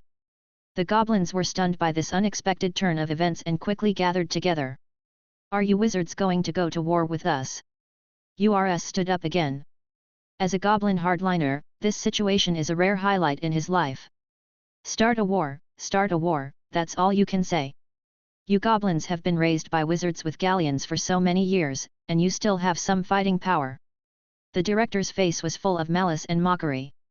It was rare for Aiden to see him with such an expression. You did this on purpose. Urs began to tremble. As one of the people in charge, he knew very well that the race called fairies, under Garland's control, was actually not much different from blacksmiths. Of course, dear, you don't really think that you can make the wizards compromise by holding the card of Avalon, right? It's just a matter of some people dying. When has the human race ever been afraid of sacrifice? The director's fox eyes curved up, revealing his happy heart. I'm going to fight you. After saying that, Urs picked up his weapons and led his goblins to charge at the wizards. Unfortunately, this goblin version of Don Quixote rushed towards not a huge windmill, but a crushing machine running at full power. The director raised his hand and cast a crushing spell to blast away a group of goblins. His action was like a signal gun, and the other silent people followed suit. A precise and efficient massacre began. Several goblins brandished swords and rushed towards Aiden, and Aiden snapped his fingers. The fairies wielded sharp blades that suddenly stabbed at their companions. Feeling restrained, Aiden took off his hat, revealing a pair of sharp dragon horns. Suddenly, the goblins' morale dropped, and some of them began to flee, abandoning their weapons and armor. Wow, is this Pruitt? Love it, love it. The director's mean voice came from behind Aiden. What did our ancestors do back then to make these goblins so scared? Aiden asked, puzzled. Hehe, you guys killed so many people back then that you didn't even leave any records for the younger generations for the sake of your family's glorious image. The director's voice was filled with joy, as if he was saying, beg me, and I will tell you. You love to talk but don't talk. Aiden turned around and was about to leave, leaving the director with a gloomy face as he tried to express himself but couldn't get his words out. The goblins' courage only lasted for a very short time, and soon all the goblins, no longer daring to resist, fell to the ground. Urs was tied up by the wizards and thrown in the middle. Don't you want to get rid of him? Aiden asked. No, we need to set an example for other creatures. The director shook his head, but a stern look appeared in his eyes. And killing the goblins here only destroys their minds. The real trouble is the subsequent handling. The director said again. He clapped his hands, gathered the unspoken ones together, and said. Okay, some of you stay here to watch over the goblins, and the rest of you follow me to find control of Avalon. Bah, you still want to find control of Avalon? It's impossible, ha ha ha. Urs, who was trapped on the ground, laughed. The director's hand stretched out from the sleeve of his robe and squeezed Urs. Urs flew up, and the chief's hand was around his neck. Legilimency was activated, and Urs's mind was forcefully breached. After the director finished reading the information he needed, he threw Urs out and smashed him to the ground. Tisk tisk, this reading is too crude. The dream walker next to him commented sharply. There's not enough time to do the detailed work, and we might be in trouble. The director glanced at Aiden. What's wrong? Aiden asked. They stuffed Avalon's control center into the King of the Deep. The director's eyes were solemn. Upon hearing the news, everyone present was stunned. No, how dare they, aren't the fairies afraid of being assimilated, is there really someone stupid enough to want to join the stupidity? The silent people began to discuss at once. So what should we do? Aiden looked at the director. The director thought for a while and decided to move on. He said. All goblins will be executed on the spot. The situation has deteriorated and we cannot afford to disperse our forces. Hearing the director's order, all the silent people raised their wands at the same time. The next second, lights of various colors intertwined here, and soon there was not a single goblin left. No, Aiden Pruitt. The director called Aiden's full name with difficulty. Hey, you're not. Aiden also felt the director's seriousness. You didn't join the Unspeakables, so please leave. At the same time, if neither of us can return, please become the head of the Department of Mysteries and take over my duties, please. The director looked at Aiden seriously and spoke word by word. Hey, do you think I am the kind of person who is afraid of death? Aiden rolled his eyes. No, but we need to keep hope, said the director. I hope, Aiden murmured. Then he took out his long staff and waved it. A silver-white dragon appeared here, picked up Oliver and started flying out. Aiden Pruitt, I'm not done with you. Oliver's voice came from the sky and soon disappeared. Well, I hope so. Aiden shrugged. Why would you go to such lengths? The director was puzzled. Of course, it's because what the fairies develop can become the cornerstone of my blueprint. An aggressive smile appeared on Aiden's delicate face. Haha, you guys are really hopeless. A complicated look appeared in the director's eyes, as if he remembered someone. On July 15, at 00, in the afternoon, the Department of Mysteries' battle against the Lord of the Deep officially began. Chapter 144, Crusade and Follow-Up. Department of Mysteries, Records of the Deep Lord's Subjugation.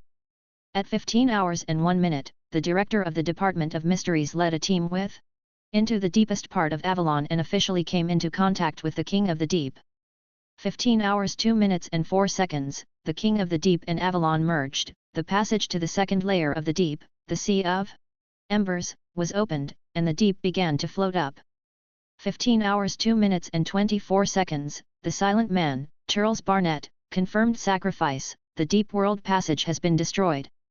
At 15 hours 3 minutes and 13 seconds, the director joined forces to severely damage the King of the Deep Realm.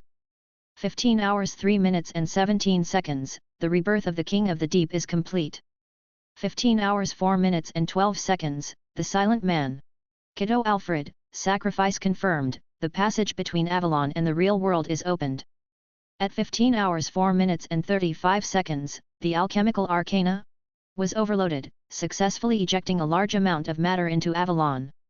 15 hours and 5 minutes, the director was seriously injured, the Silent Man, Hudson Gregg, was confirmed dead, and the King of the Deep was seriously injured again.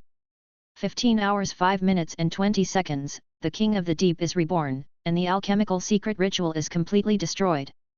At 15 hours 5 minutes and 32 seconds, the emergency plan of the Department of Mysteries was activated, the retroactive pendulum was activated, the arcane ritual was repaired, and the King of the Deep fell into weakness again.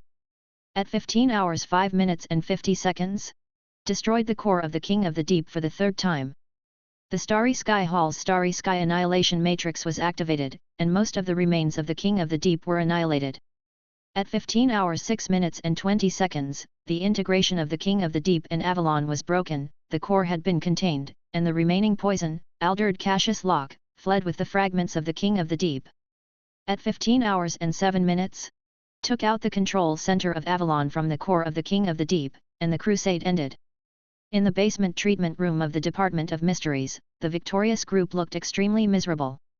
Aiden's dragon horn and wings were broken on one side each. He seemed to have double vision and it seemed that he had a concussion. The other silent men were also injured. The director's limbs were beaten into jerky pieces, and it was Aiden who carried him back. The atmosphere in the medical room was somewhat depressed. The director smiled and encouraged everyone. Look at it calmly, everyone. At least we are alive, right?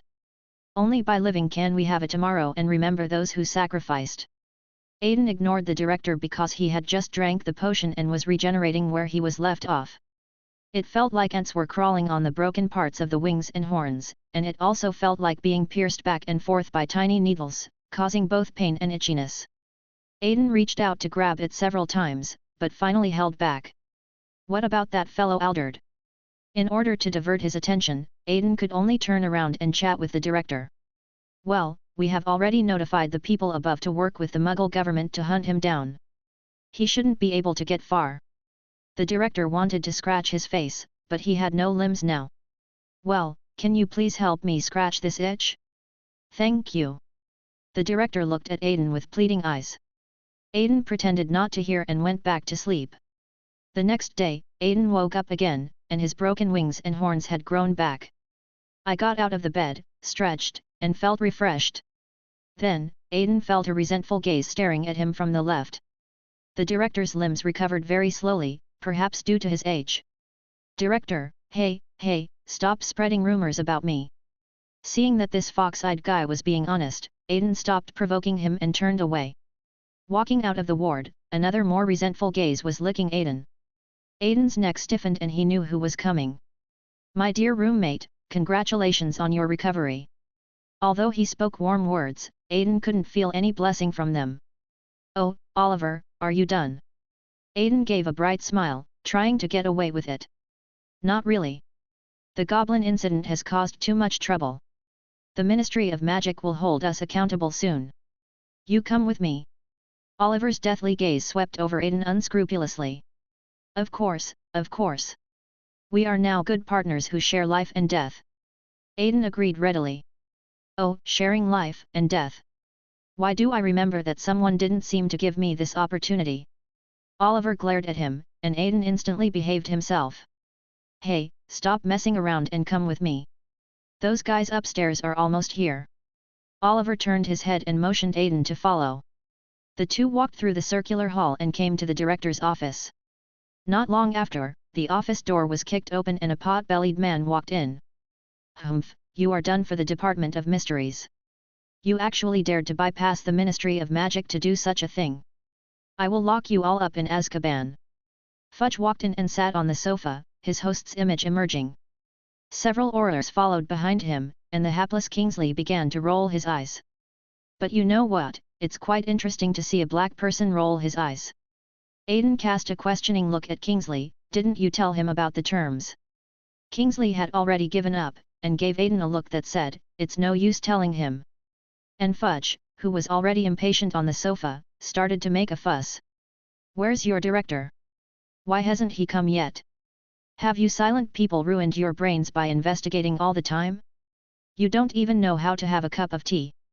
Fudge finally opened his eyes and looked at the two people he had just thought were servants. Then he saw the pair of heterochromatic eyes that kept him awake at night.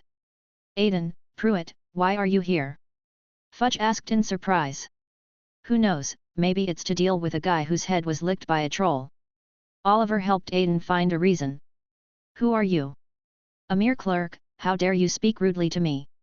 Fudge immediately pointed his finger at Oliver. If you have the guts, fire me. Oliver's casual look irritated Fudge. I'm going to expel you, and Kingsley, and arrest him and throw him into Azkaban, Fudge ordered. Minister, we have no right to interfere with the operations of the Department of Mysteries. Kingsley reminded in a low voice like coaxing a child. What, are you saying that I have no authority over the departments under my department? Fudge began to speak in an official tone. No sir, according to the hidden clauses of the magic regulations, the Department of Mysteries performs its duties in accordance with the law and is protected by the regulations and is not subject to interference from anyone. Kingsley told him the hidden terms he had seen some time ago. How could this happen? An uncontrolled SI appeared under my rule. Fudge was furious, and suddenly, a cunning look appeared in his little eyes. Well, but we are in control of the funding of the Department of Mysteries. Fudge smiled smugly. Yes, Minister, Kingsley agreed promptly. Well, Kingsley, make this my top priority when I return. Cut, no, completely stop the funding for the Department of Mysteries. Fudge glanced at Aiden and gave the order in a haughty manner. Oliver clenched his wand and Aiden reached out and grabbed him. Hee, now you know the consequences of disobeying orders. Then Fudge left with his men, and before leaving, he shook out his suit jacket to show his style. After Fudge left, Aiden and Oliver in the office changed from their previous frustrated and resentful expressions. The two high-fived each other and then smiled. Chapter 145, The End of Alderd. After dealing with Fudge's departure, Oliver finally got some free time. However, the more people want to have free time, the easier it is to find things. The two of them had not been sitting in the director's office enjoying their quiet time for long when trouble came knocking. There was a knock on the office door and a silent man walked in with a report. Acting Director, the Hall of Prophecy has detected the remaining poison Alderd. The silent man handed the report to Oliver, then pushed the door open and walked out. Acting Director. Aiden looked at Oliver. "Why, can't I?" said Oliver. "Okay, it's nothing. You're awesome." Aiden didn't know what to say for a moment. "If you're willing to join, you might not even need to add the word agent now," Oliver joked. "Well, let's see where Alderd escaped to." Aiden changed the subject. Oliver raised the corner of his mouth slightly and stopped talking about this topic. Opening the report in hand, the location recorded on it was Ethan's hometown, Hull City. He went back again. "Is there anything special about this place?" Aiden frowned. "I don't know, but I know my wand is thirsty." Oliver took out his wand, his eyes revealing a murderous look. "Aiden, help me to clear the way, I want to kill him myself," Oliver requested. "Okay." Aiden did not refuse. Everything was said without words. As space flickered, the two followed the fluctuations of the wreckage of the King of the Deep and chased to the city of Hull. The ordinary house that appeared before them was Ethan's home. Oliver's eyes turned red when he saw this scene and he rushed in immediately. He then knocks down Ethan, who comes out. "Oh, who is so uncultured?" Ethan, who was lying on the ground, complained. "You, Ethan, are you okay?" Oliver asked with concern. "It's okay." "Hey, aren't you the silent man who came to my house with Aiden last time?" Ethan was a little surprised by the concern of this stranger. "Well, here's the thing, Ethan. We came here in pursuit of a dangerous person, but the report shows that this person seems to be in your house." Aiden stepped forward to rescue the embarrassed Oliver. "Ah, dangerous people? No, the only ones who came to my house today were my father's friends." Ethan still didn't quite believe it. "It's okay, Ethan, take us to check it out. If it's not someone dangerous, we'll leave," Aiden suggested. "Okay, come in." Ethan opened the fence for the two of them. Walking into Ethan's house, his mother appears to be out. The furniture in the house was neatly arranged, and it seemed that no fighting had taken place. Then, Ethan led the two to a room deep in the second floor. Pushing open the door, Ethan's father, Bowen Beckett, was bandaging a frail middle-aged man. And that person was Alderd Cassius Locke. Seeing Alderd, Oliver took out his wand, rushed forward and put his wand against Alderd's neck. Bowen was also startled by Oliver's sudden action. "Oh, sir, you are trespassing. I have the right to order you out," Bowen Beckett ordered. "Well, Mr. Beckett, you should know that your friend is a dangerous wanted criminal." Aiden came out to smooth things over. "But Locke is a good man. He has been so outstanding since he was a child and often helps children in the Rust Belt. I wonder if there is some misunderstanding here," Bowen explained tremblingly, even though his excuse was so weak. A good man who sacrificed 2,000 people in Kingsport, or a good man who induced others to fall into depravity?" Oliver roared with red eyes. Ahem. Alderd, who had the wand against his neck, also woke up. "Don't worry about me, Bowen. I have to deal with all this." Alderd stopped Ethan's father with a weak voice. "But, Locke." Bowen seemed to want to say something. "So, Alderd, do you have anything else to say? I can give you some time to make your last words." Oliver gave Alderd some time for the sake of Ethan's father. "Well, I don't regret what I did. It's you. You wizards shouldn't exist in this world." Alderd struggled to sit up and grabbed Oliver by the collar. "So, let's talk about how you ended up like this, Mr. Locke." There is a charm and hypnosis in Aiden's voice. On the one hand, Aiden wants to give Oliver some buffer time, but on the other hand, he also hopes that Alderd's incident can serve as a warning to everyone present.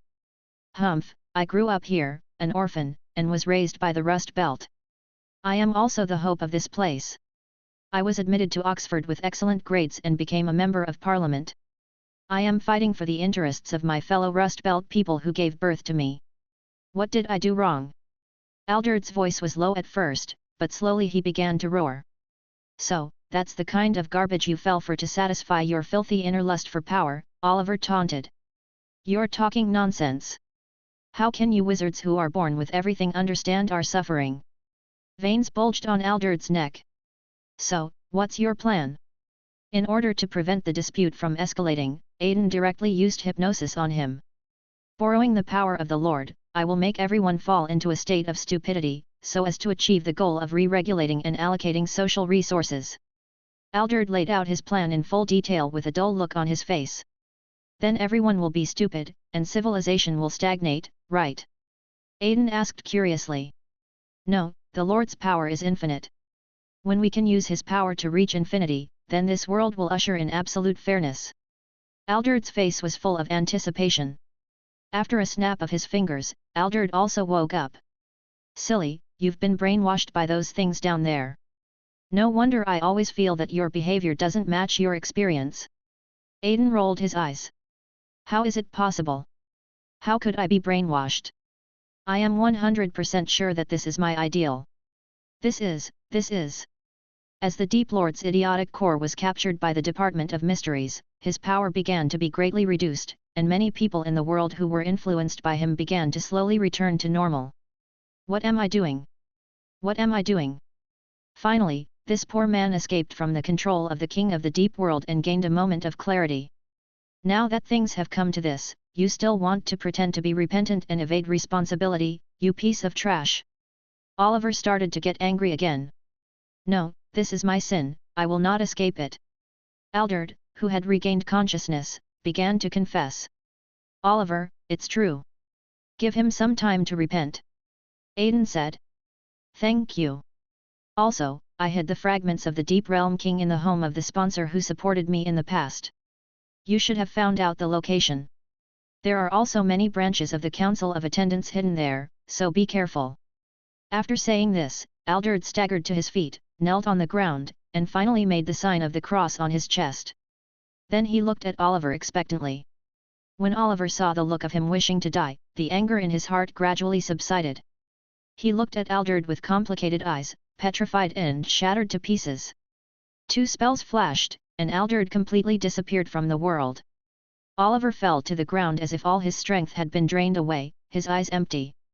Sent a message to the Department of Mysteries, asking them to pick up their acting head. Aiden once again warned Ethan and his father not to join strange religions. Then began his final work. Chapter 146, The Last Job, Goblins. Aiden operates to a wealthy area of Hull. As expected, there are not many survivors. These rich people have led the entire city of Hull away from reality and towards virtuality through speculation and bribery. They made a fortune in the subsequent financial frenzy, but left this once developed industrial area covered in rust. Now it has ended up like this, which can be regarded as the cycle of cause and effect. Aiden walked into the community and saw twisted limbs crawling on the ground everywhere. Unfortunately, they posed no threat to a dream walker. Passing through the blood-stained streets, Aiden came to the central house, from which the mental disturbances of the entire block came. Aiden raised his staff and blew up the entire mansion with such force that bricks flew everywhere. In the center of the pit, a black egg wrapped in silk thread was hanging in the air. There were also quite a few living people piled at the bottom of the pit, as if they were preparations for the little lives in the eggs. Tisk, wasn't all of it Eden? Aiden clicked his lips.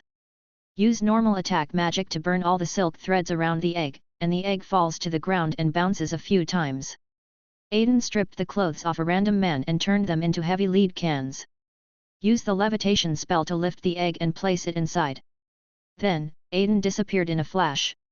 Members of the Office for the Prohibition of the Abuse of Magic, who sensed the magical fluctuations, finally arrived at the scene after Aiden had dealt with everything. My Merlin's magic! Looking at the chaotic streets in front of them, the 2 members couldn't help but sigh. By the time Aiden delivered the egg to the Department of Mysteries and came out, all departments of the Ministry of Magic had been working overtime to the point of exploding. Considering that this was the second incident of Muggles abusing magic, the Ministry of Magic finally learned its lesson and established a joint control office with the British government.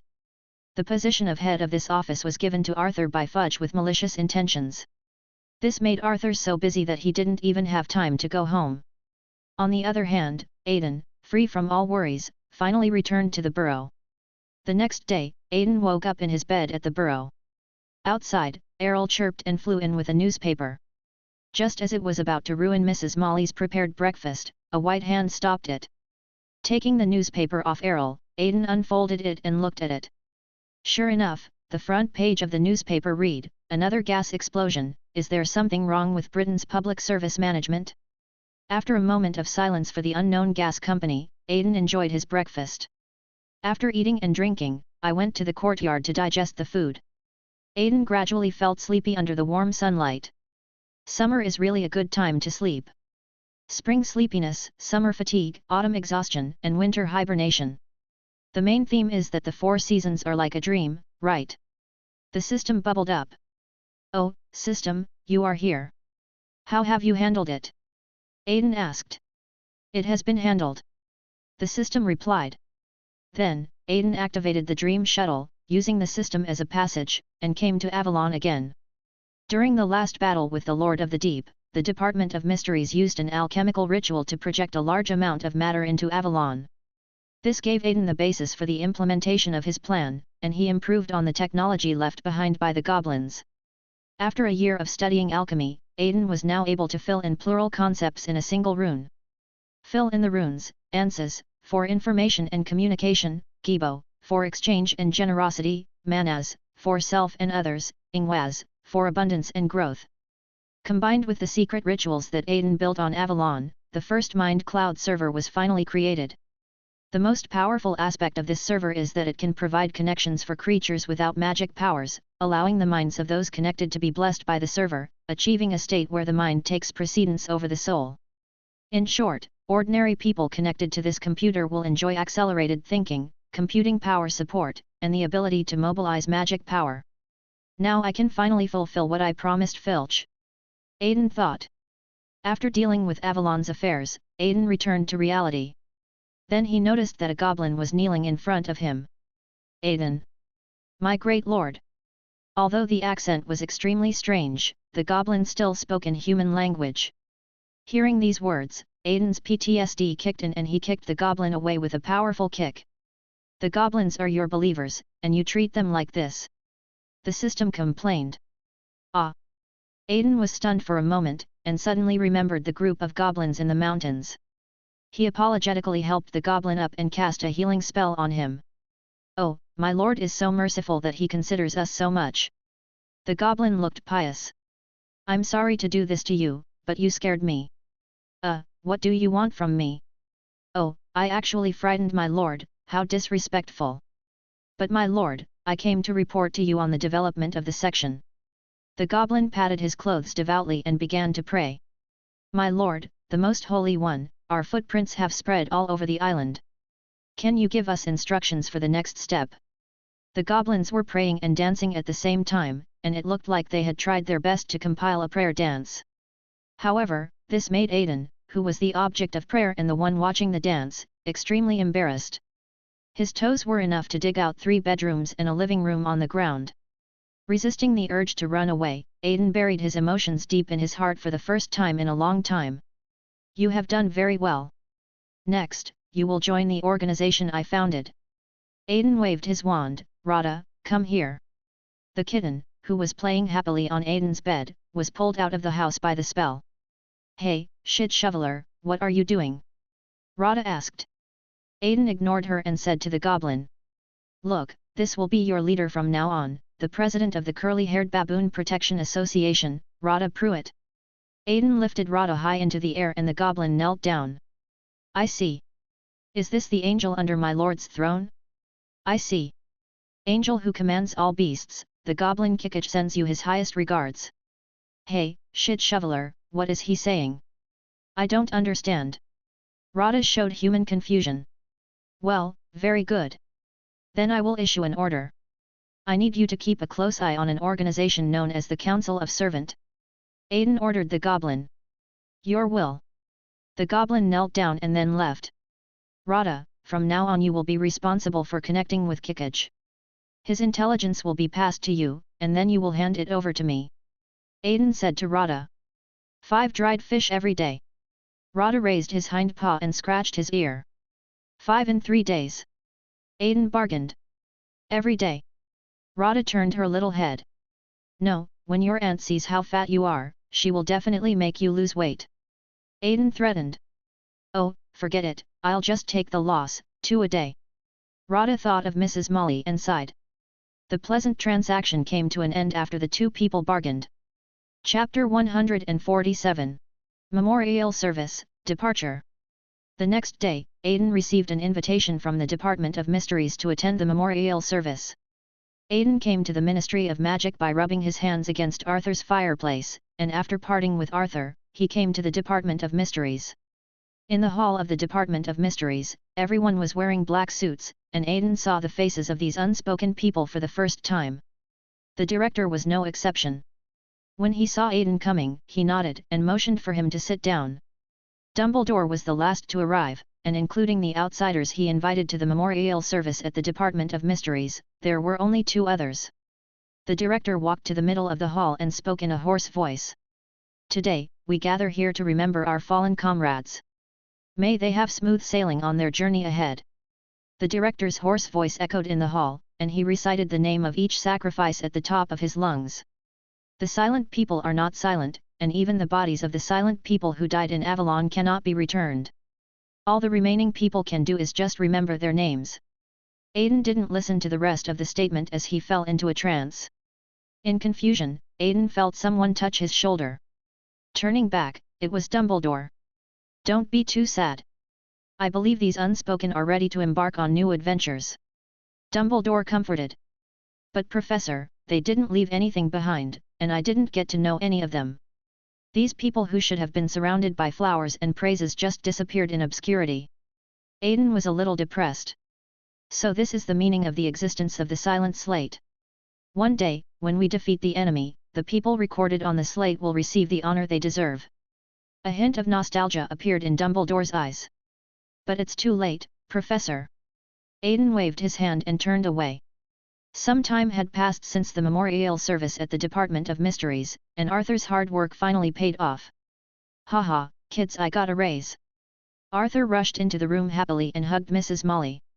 And guess who won the Daily Prophet's annual Gold Galleon Award? Arthur opened his hands and made an extremely exaggerated gesture. What, has our family become rich? Ron was instantly awakened. No, just a bonus worth 1,000 galleons, Aiden said casually as he crossed his legs on the sofa. That's not what it means. George glanced at Fred, and the other person continued the next sentence in sync. We will have plenty of time ahead of us. But don't you already have income from the alchemy shop and the photo stone? Aiden asked, puzzled. Be economical, my child, and think of all the sons in my family, and what they will do when they get married. Mrs. Molly tapped Aiden on the head and said the money needed to be saved for the children to find spouses. Okay, your will. Aiden shrugged. So, how should we spend this unexpected money? Percy also asked. Hehe, I'm going to take my whole family on a trip to Egypt. Arthur's raised eyebrows were filled with pride. Egypt. The 7th voice came from Ginny, who seemed to have just woken up. That's great. The twins high-fived each other. Ron and Percy's faces were also filled with joy. After packing their luggage, the family is ready for this relaxing and enjoyable journey. But in reality it was not easy. As expected, Aiden received a warm welcome from the local Ministry of Magic in Egypt. As one of the ancient civilizations, Egypt is also a country that has explored the deep world. With their research, it would apparently not be difficult to discover a dragon with a huge spiritual mass wandering around in the real world. Staff from the Egyptian Ministry of Magic registered wands for the Weasley family. When it was Aiden's turn, the staff carefully compared the photos in their hands, and then both sides' faces turned pale. It's just that one party is afraid, and the other party doesn't know why. In short, in order not to spoil the Weasley family's interest, Aiden had to send them away and let them start their own journey. Following the notification from the Foreign Affairs Department of the Egyptian Ministry of Magic, another staff member rushed over. Aiden, accompanied by this staff member, went to visit the Egyptian Ministry of Magic. Entering the underground of the pyramid, Aiden also got the opportunity to talk to this staff member. During the conversation, Aiden learned that his name was Amir Nasser. You are very welcome to visit the Solar Boat, a special department of the Egyptian Ministry of Magic. Amir introduced respectfully. Thank you for your company. Could I ask what the introduction to me was from the British side? Aiden noticed something unusual in Almi's odd tone. They sent a message saying that you are the most profound wizard in the world of England who studies the way of the mind. Amir's eyes were full of admiration. Although the person who came with you should be your descendant, I heard that seniors like you are all guys with strange tempers, but now it seems that you are quite easygoing. After listening to Amir's statement, Aiden seemed to see some bastard in a platinum robe making a scissors gesture and grinning at him. He immediately clenched his fists. Amir, who was standing by, did not notice the dream walker's superb disguise and continued his introduction. Long ago, we Egyptians also recognized the infinite power hidden in the mind and explored it. But things started to deteriorate later, so the ancestors who arrived in the deep world thought they had arrived in the underworld. Amir led the way and explained at the same time. Finally, after a long time, all the explorers gathered together and established this department, named after the mythical ship that sailed between the two worlds. Amir took Aiden to a stone wall and stopped. He took out his magic wand and wrote a few characters on the wall. The stone wall gradually faded and disappeared. So you built the research department at the bottom of the pyramid? Aiden asked curiously. Yes, we believe that this will gain the blessing of our ancestors. Amir's words revealed his life experience. If something goes wrong, it's because our ancestors' graves were blown up, right? Aiden complained in his mind. Then Amir took Aiden through a corridor and came to the interior of the pyramid. This pyramid is not open to the outside, so the Ministry of Magic and the solar boat are built here. Amir pointed to the sky. The interior of the pyramid is completely different from the outside. The raging yellow sand outside has no effect on the beautiful mountains and rivers inside, which are like a paradise. When it was being built, we invited wizards from the east, so there are some deviations in style. Amir's voice was slightly embarrassed. It doesn't matter. The scenery here is very nice. Although it was really inappropriate to say this in the pharaoh's tomb, Aiden still chose to compliment him. Please follow me, our captain has been waiting for a long time, said Amir. Chapter 148. Egypt, Solar Boat. Entering the underground of the pyramid, a large ship appeared in front of Aiden. Is it really a ship? Aiden exclaimed. Yes, we should be one of the few civilizations that have conducted deep-sea diving. Amir's face was full of pride. Stepping onto the ship, an energetic old man stood in front of Aiden. The invisible rhythm of his heart was transmitted to Aiden. If he was affected by this rhythm, he would probably burst into tears. This is a way to intimidate me, Aiden thought. Then, his pupils shrank into thin lines, and the dragon's might spread, suppressing the opponent's methods. Pa pa pa, the old man clapped his hands. As expected of him being recommended by that guy, he does have some abilities, said the old man. You're not bad either. Aiden started to flatter each other. Well, don't be so polite, just call me captain. The old man, said the captain. No, you guys like to be called by code names, right? Then what's my title? Aiden complained in his heart. President of the Curly-Haired Baboon Protection Association. The system had thought of an answer for Aiden. You shut up. Ah. Seeing that Aiden didn't respond, the captain coughed to attract Aiden's attention. Well, may I ask what the first person on the British spiritual road is doing visiting Egypt? The captain was about to give Aiden a challenge. Huh? I'm just here to travel with my family.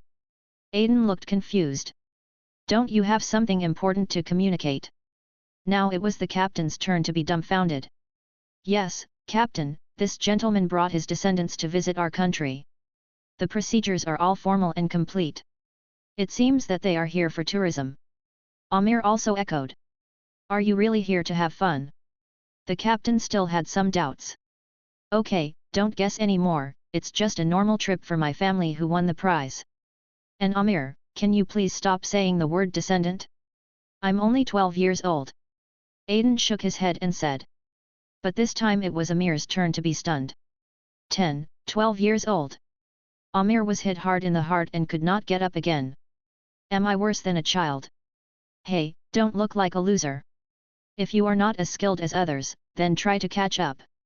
The captain punched Amir on the head and threw him out, then looked at Aiden with a slightly apologetic look. I'm sorry to make you laugh. It's okay. Actually, you just want to use me to punish him. Aiden also saw the captain's intention. I was surprised when I received the message from that old man in England. I didn't expect someone like you to appear. The captain tooted at Aiden, then he added. Amir is my prepared successor. This kid is good in every way except that he is too proud, which gives me a headache.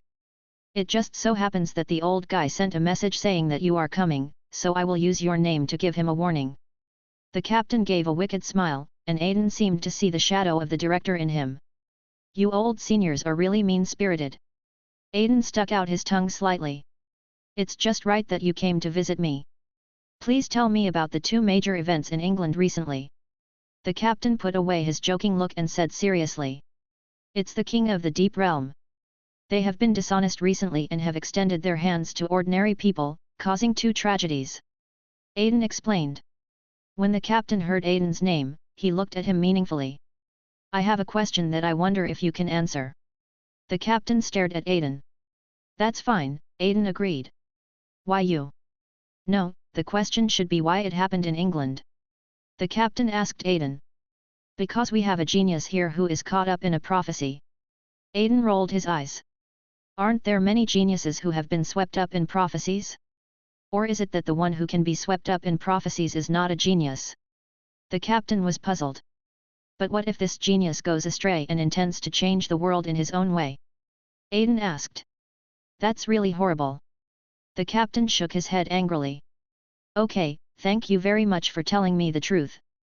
In return, I will take you to experience our solar boat. The captain pretended to be mysterious. Having said that, he pulled Aiden onto the deck of the ship without further ado. There were many seats on the deck, and the captain led Aiden to find a place to sit down. It always feels like watching a movie, Aiden murmured. What shadow? The captain looked back in confusion. Well, a form of Muggle entertainment, Aiden explained. The captain shook his head and said, then I can guarantee that the entertainment on the solar boat is much more interesting than that movie.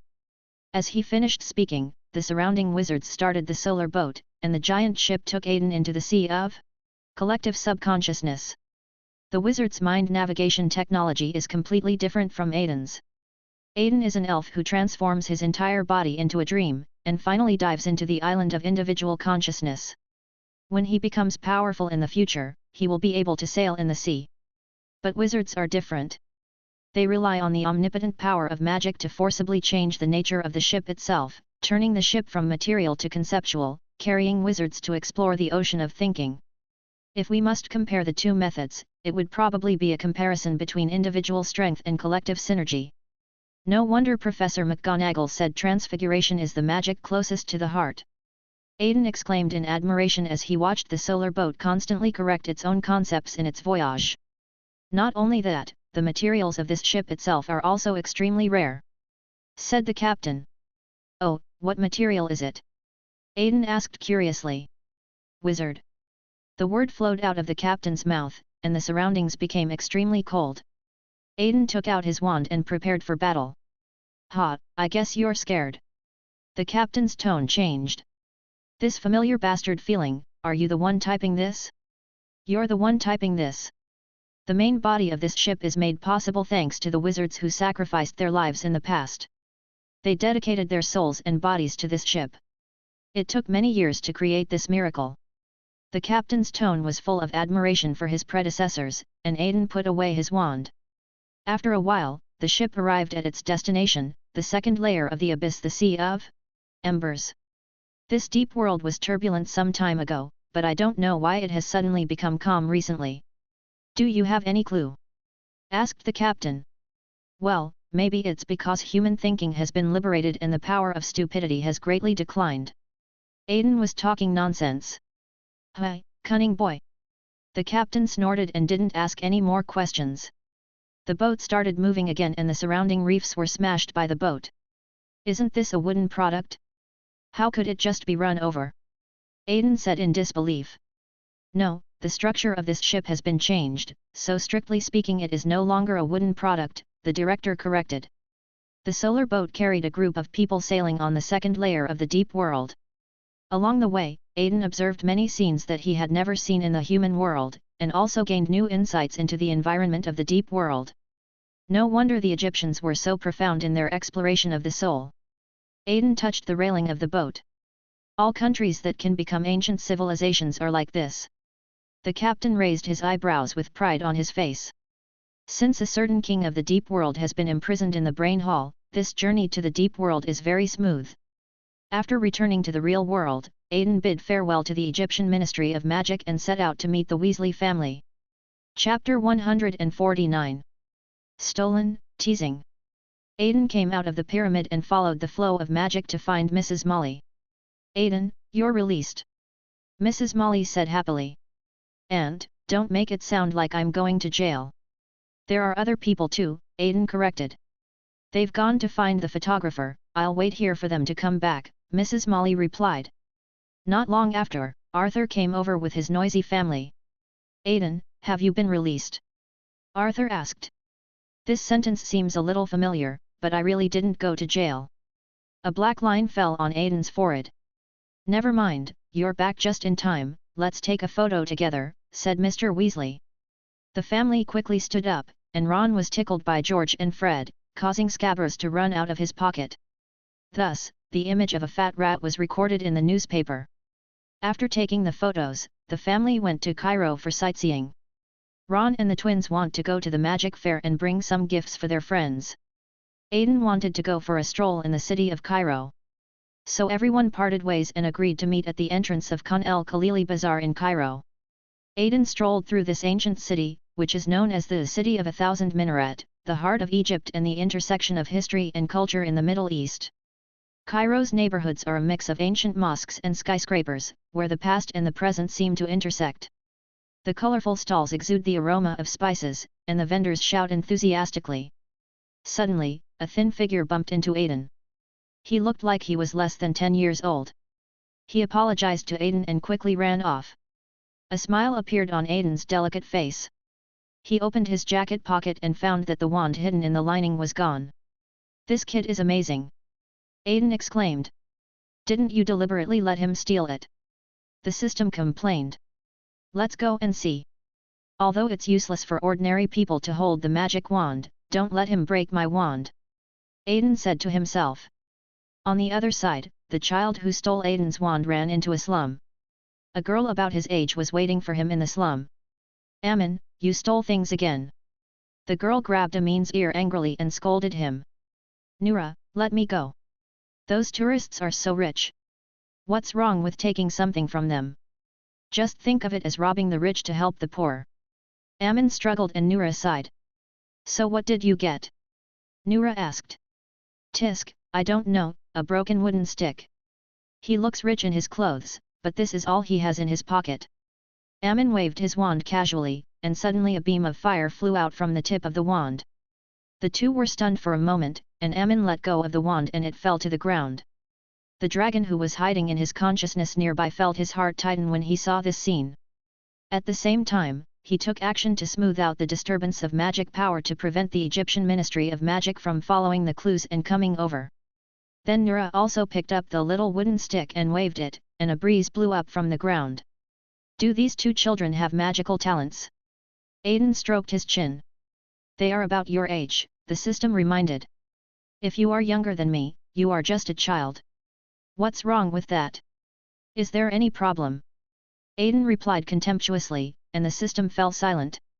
No longer chatting with the system, Aiden walked over and raised his hand, and the magic wand flew towards Aiden. Thank you both for taking care of my wand. Aiden said through gritted teeth. Ah, you are that person just now. Amin recognized Aiden, grabbed Nura and started running away. But as he ran, the bricks underground began to move backwards automatically. Then the surrounding houses began to collapse row after row, and the entire slum turned into a huge square in an instant. Amin knew he couldn't run away, so he pushed Nura forward and told her, "You run first." Amin rushed towards Aiden with a determined look on his face, ready to make a heroic sacrifice. Then, Aiden threw him over his shoulder and knocked him to the ground. Amin was lying on the ground with a look of question marks on his face. Seeing him like this, Aiden also laughed out loud. Seeing that Aiden was not in danger, Nura also came over. Great priest, please forgive our ignorance. If you must bring down the disaster, I am willing to bear it on his behalf. Nura prayed to Aiden. No, it's my fault. Punish me if you want. Amin struggled to get up and pulled Nura behind him. Boy, do you like her? Aiden raised his eyebrows. No. No, I am. Amin became incoherent. Master Priest, I am willing to give everything as long as you are willing to let Amin go. Nura looked sincere. As expected of a street kid, if Aiden couldn't easily tell what the two were thinking, he would have been deceived. Well, I'll take your life. Aiden put his hand through Nura's chest and took the heart out. Nura! You bastard, I'm going to fight you. Amin rushed towards Aiden with all his strength. Then Aiden cast a spell through his chest and he fell into darkness. Amin, Amin! In the endless darkness, Amin felt someone calling him. Amin struggled to open his eyes, and Nura's face appeared in front of him, and they were still there. Amin stretched out his hands, hugged Nura, and burst into tears. Hey, come quickly, someone is bullying a kid. The system also added a voiceover for this scene. You shut up. Okay, Amin is fine. Nura patted Amin's back gently. Then, with tearful eyes, Amin saw Aiden sitting on the box. He stood up suddenly and looked at Aiden with hostility. You evil priest, what on earth do you want to do? Amin shouted. Hee, of course I'm going to eat the kid who stole the food. Aiden smiled evilly. However, the asshole vibe that emanated from him seemed familiar. Okay, Mr. Pewit, stop bullying Amin. Nura grabbed Amin and said. Hee, but this brat stole my wand first and then threw it on the ground. You know I usually hardly take care of it, Aiden accused. Seeing the two people who were so familiar with each other, Amin was very confused. Nura, when did you become so familiar with that pretty boy? Amin said. Little white face. Aiden looked at Amin viciously, but he had just woken up and felt embarrassed to knock him unconscious again. Amin, this is Mr. Aiden Pruitt, a wizard. We talked when you were unconscious just now. Mr. Pruitt also told me that we are also wizards. Nura explained. Wizard, but aren't we just two ordinary kids from the slums? Amin asked back. Think about it, have you ever experienced something that cannot be explained by common sense when you were in an extreme emotional state? Aiden's words brought Amin back to the past. He remembered that once when he was stealing, all the people who tried to stop him suddenly flew away. I thought I was the one who pushed them apart. Amin muttered. Okay, I won't waste time talking to you. I'm going to notify the Ministry of Magic to come and pick you up. It's easy for something to get into trouble if two little wizards are left in a place like this. Aiden said. Then, Aiden raised his wand and fired a distress flare into the sky. Not long after the flare was fired, a team of Aurors arrived at the scene. What's going on? The leading wizard looked at Aiden who was holding a magic wand. Ma'am, I'm an outside wizard. When I was traveling, I found these two little wizards living in the slums. It seems that they have not yet entered the magical world. Aiden said. After hearing his words, the leading Auror looked at Amin and Nura, confirmed that there were fluctuations of magical power on them, and nodded. The people in the office for the prohibition of the improper use of magic have been really slack lately, allowing young wizards to live in the slums. The Auror complained. Then she turned around, thanked Aiden, and left with the two little wizards. Chapter 150. Return, Surprise. Arrive at Khan el Khalili Bazaar to meet up with family members. Mr. Arthur's hands were already filled with bags, but Mrs. Molly was still carrying them, as if she was ready to buy the whole stall. Aiden randomly picked up some small accessories with local characteristics and prepared to give them to everyone as gifts when he returned. Of course, Aiden will modify these gifts so that they have the effect of magic amulets, and then deceive his friends that every plant and tree on this land has magic power. When he thought of this plan, the shadow of the devil kept appearing on Aiden's body. Finally, the happy journey to Egypt came to an end with Arthur's hard work. On the way back, Aiden asked. Uncle, why don't you use the box of the traceless extension spell? I should have reserved a lot for you. Then the whole car fell into silence, and the twins and Ron looked at each other. Ginny and Percy also bowed their heads. Mrs. Molly looked at Arthur with an expression that seemed to say, you decide for yourself. Which one, Aiden, due to local customs, which boxes? Mr. Arthur's face showed a rare look of embarrassment. Because your uncle performed a collection magic in front of Muggles, the boxes of the traceless extension charm were confiscated. Seeing Arthur squeaking and whimpering, Mrs. Molly put her hands on her hips and quickly revealed Arthur's past. All? Aiden asked in surprise. All of them, because your genius uncle put the boxes together like nesting dolls, so if one is taken away, all of them are ruined. Mrs. Molly spread her hands. Haha, this will really make a lot of money for the Egyptian Ministry of Magic. Aiden understood Arthur's embarrassment and simply smoothed things over for him. That's right, Arthur agreed. Mrs. Molly gave Arthur a glare and he quieted down. After a while, Arthur parked the car steadily beside the burrow and returned to his home after a long absence. Aiden suddenly felt that everything he saw was pleasing to the eye. Maybe this is the case that no place like home is better than your own, Aiden sighed softly. Doghouse, do you want to get a dog, but you already have Lotta? Ron said. The kitten, who had been left alone at home for a week, was now looking at Aiden with a resentful look. You know what I'm saying. Aiden smiled and explained to Radha. Lotta turned her head away proudly and ignored Aiden. After returning home, Aiden began to sort out what he had seen and heard in the second layer of the deep world. Why is it that relatively less powerful wizards can easily explore the depths of the mind? So, host, which one do you think is stronger, the collective power or the individual power? The system asked. Of course it's collective. Aiden also realized something. So, I went astray. Aiden began to reflect.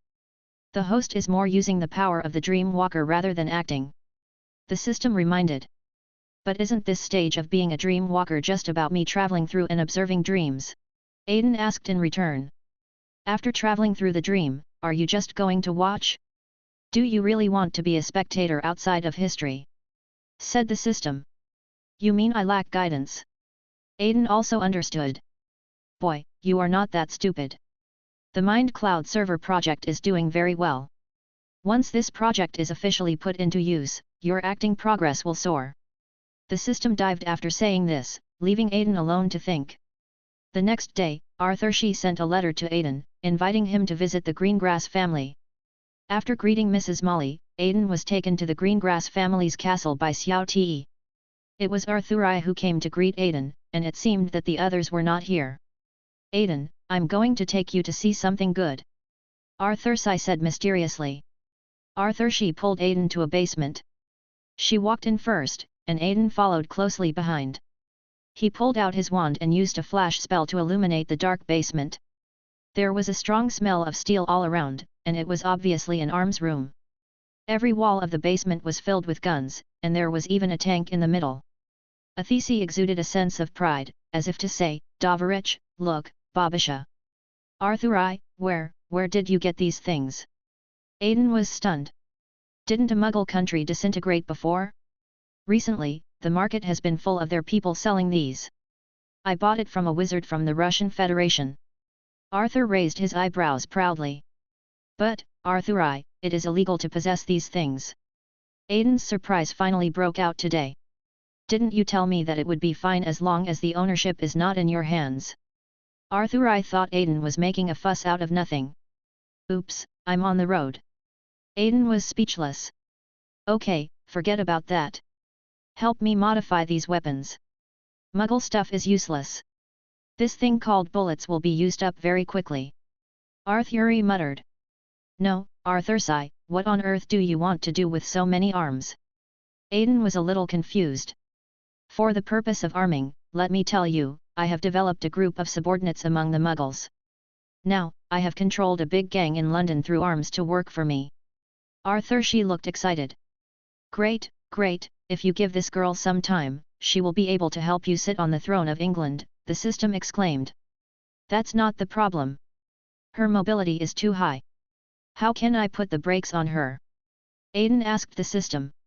Why put on the brakes? Why not let these gangsters be your experimental subjects? The system suggested.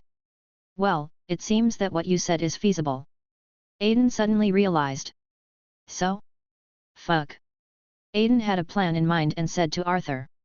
Well, Arthur Sai did a great job, but we don't need these weapons anymore, Aiden explained. Why? Why not arm those Muggles? There was confusion in Arthur She's voice. Well, it's like this. During the Goblin incident, thanks to the goblin's dedication, my research has made a little progress.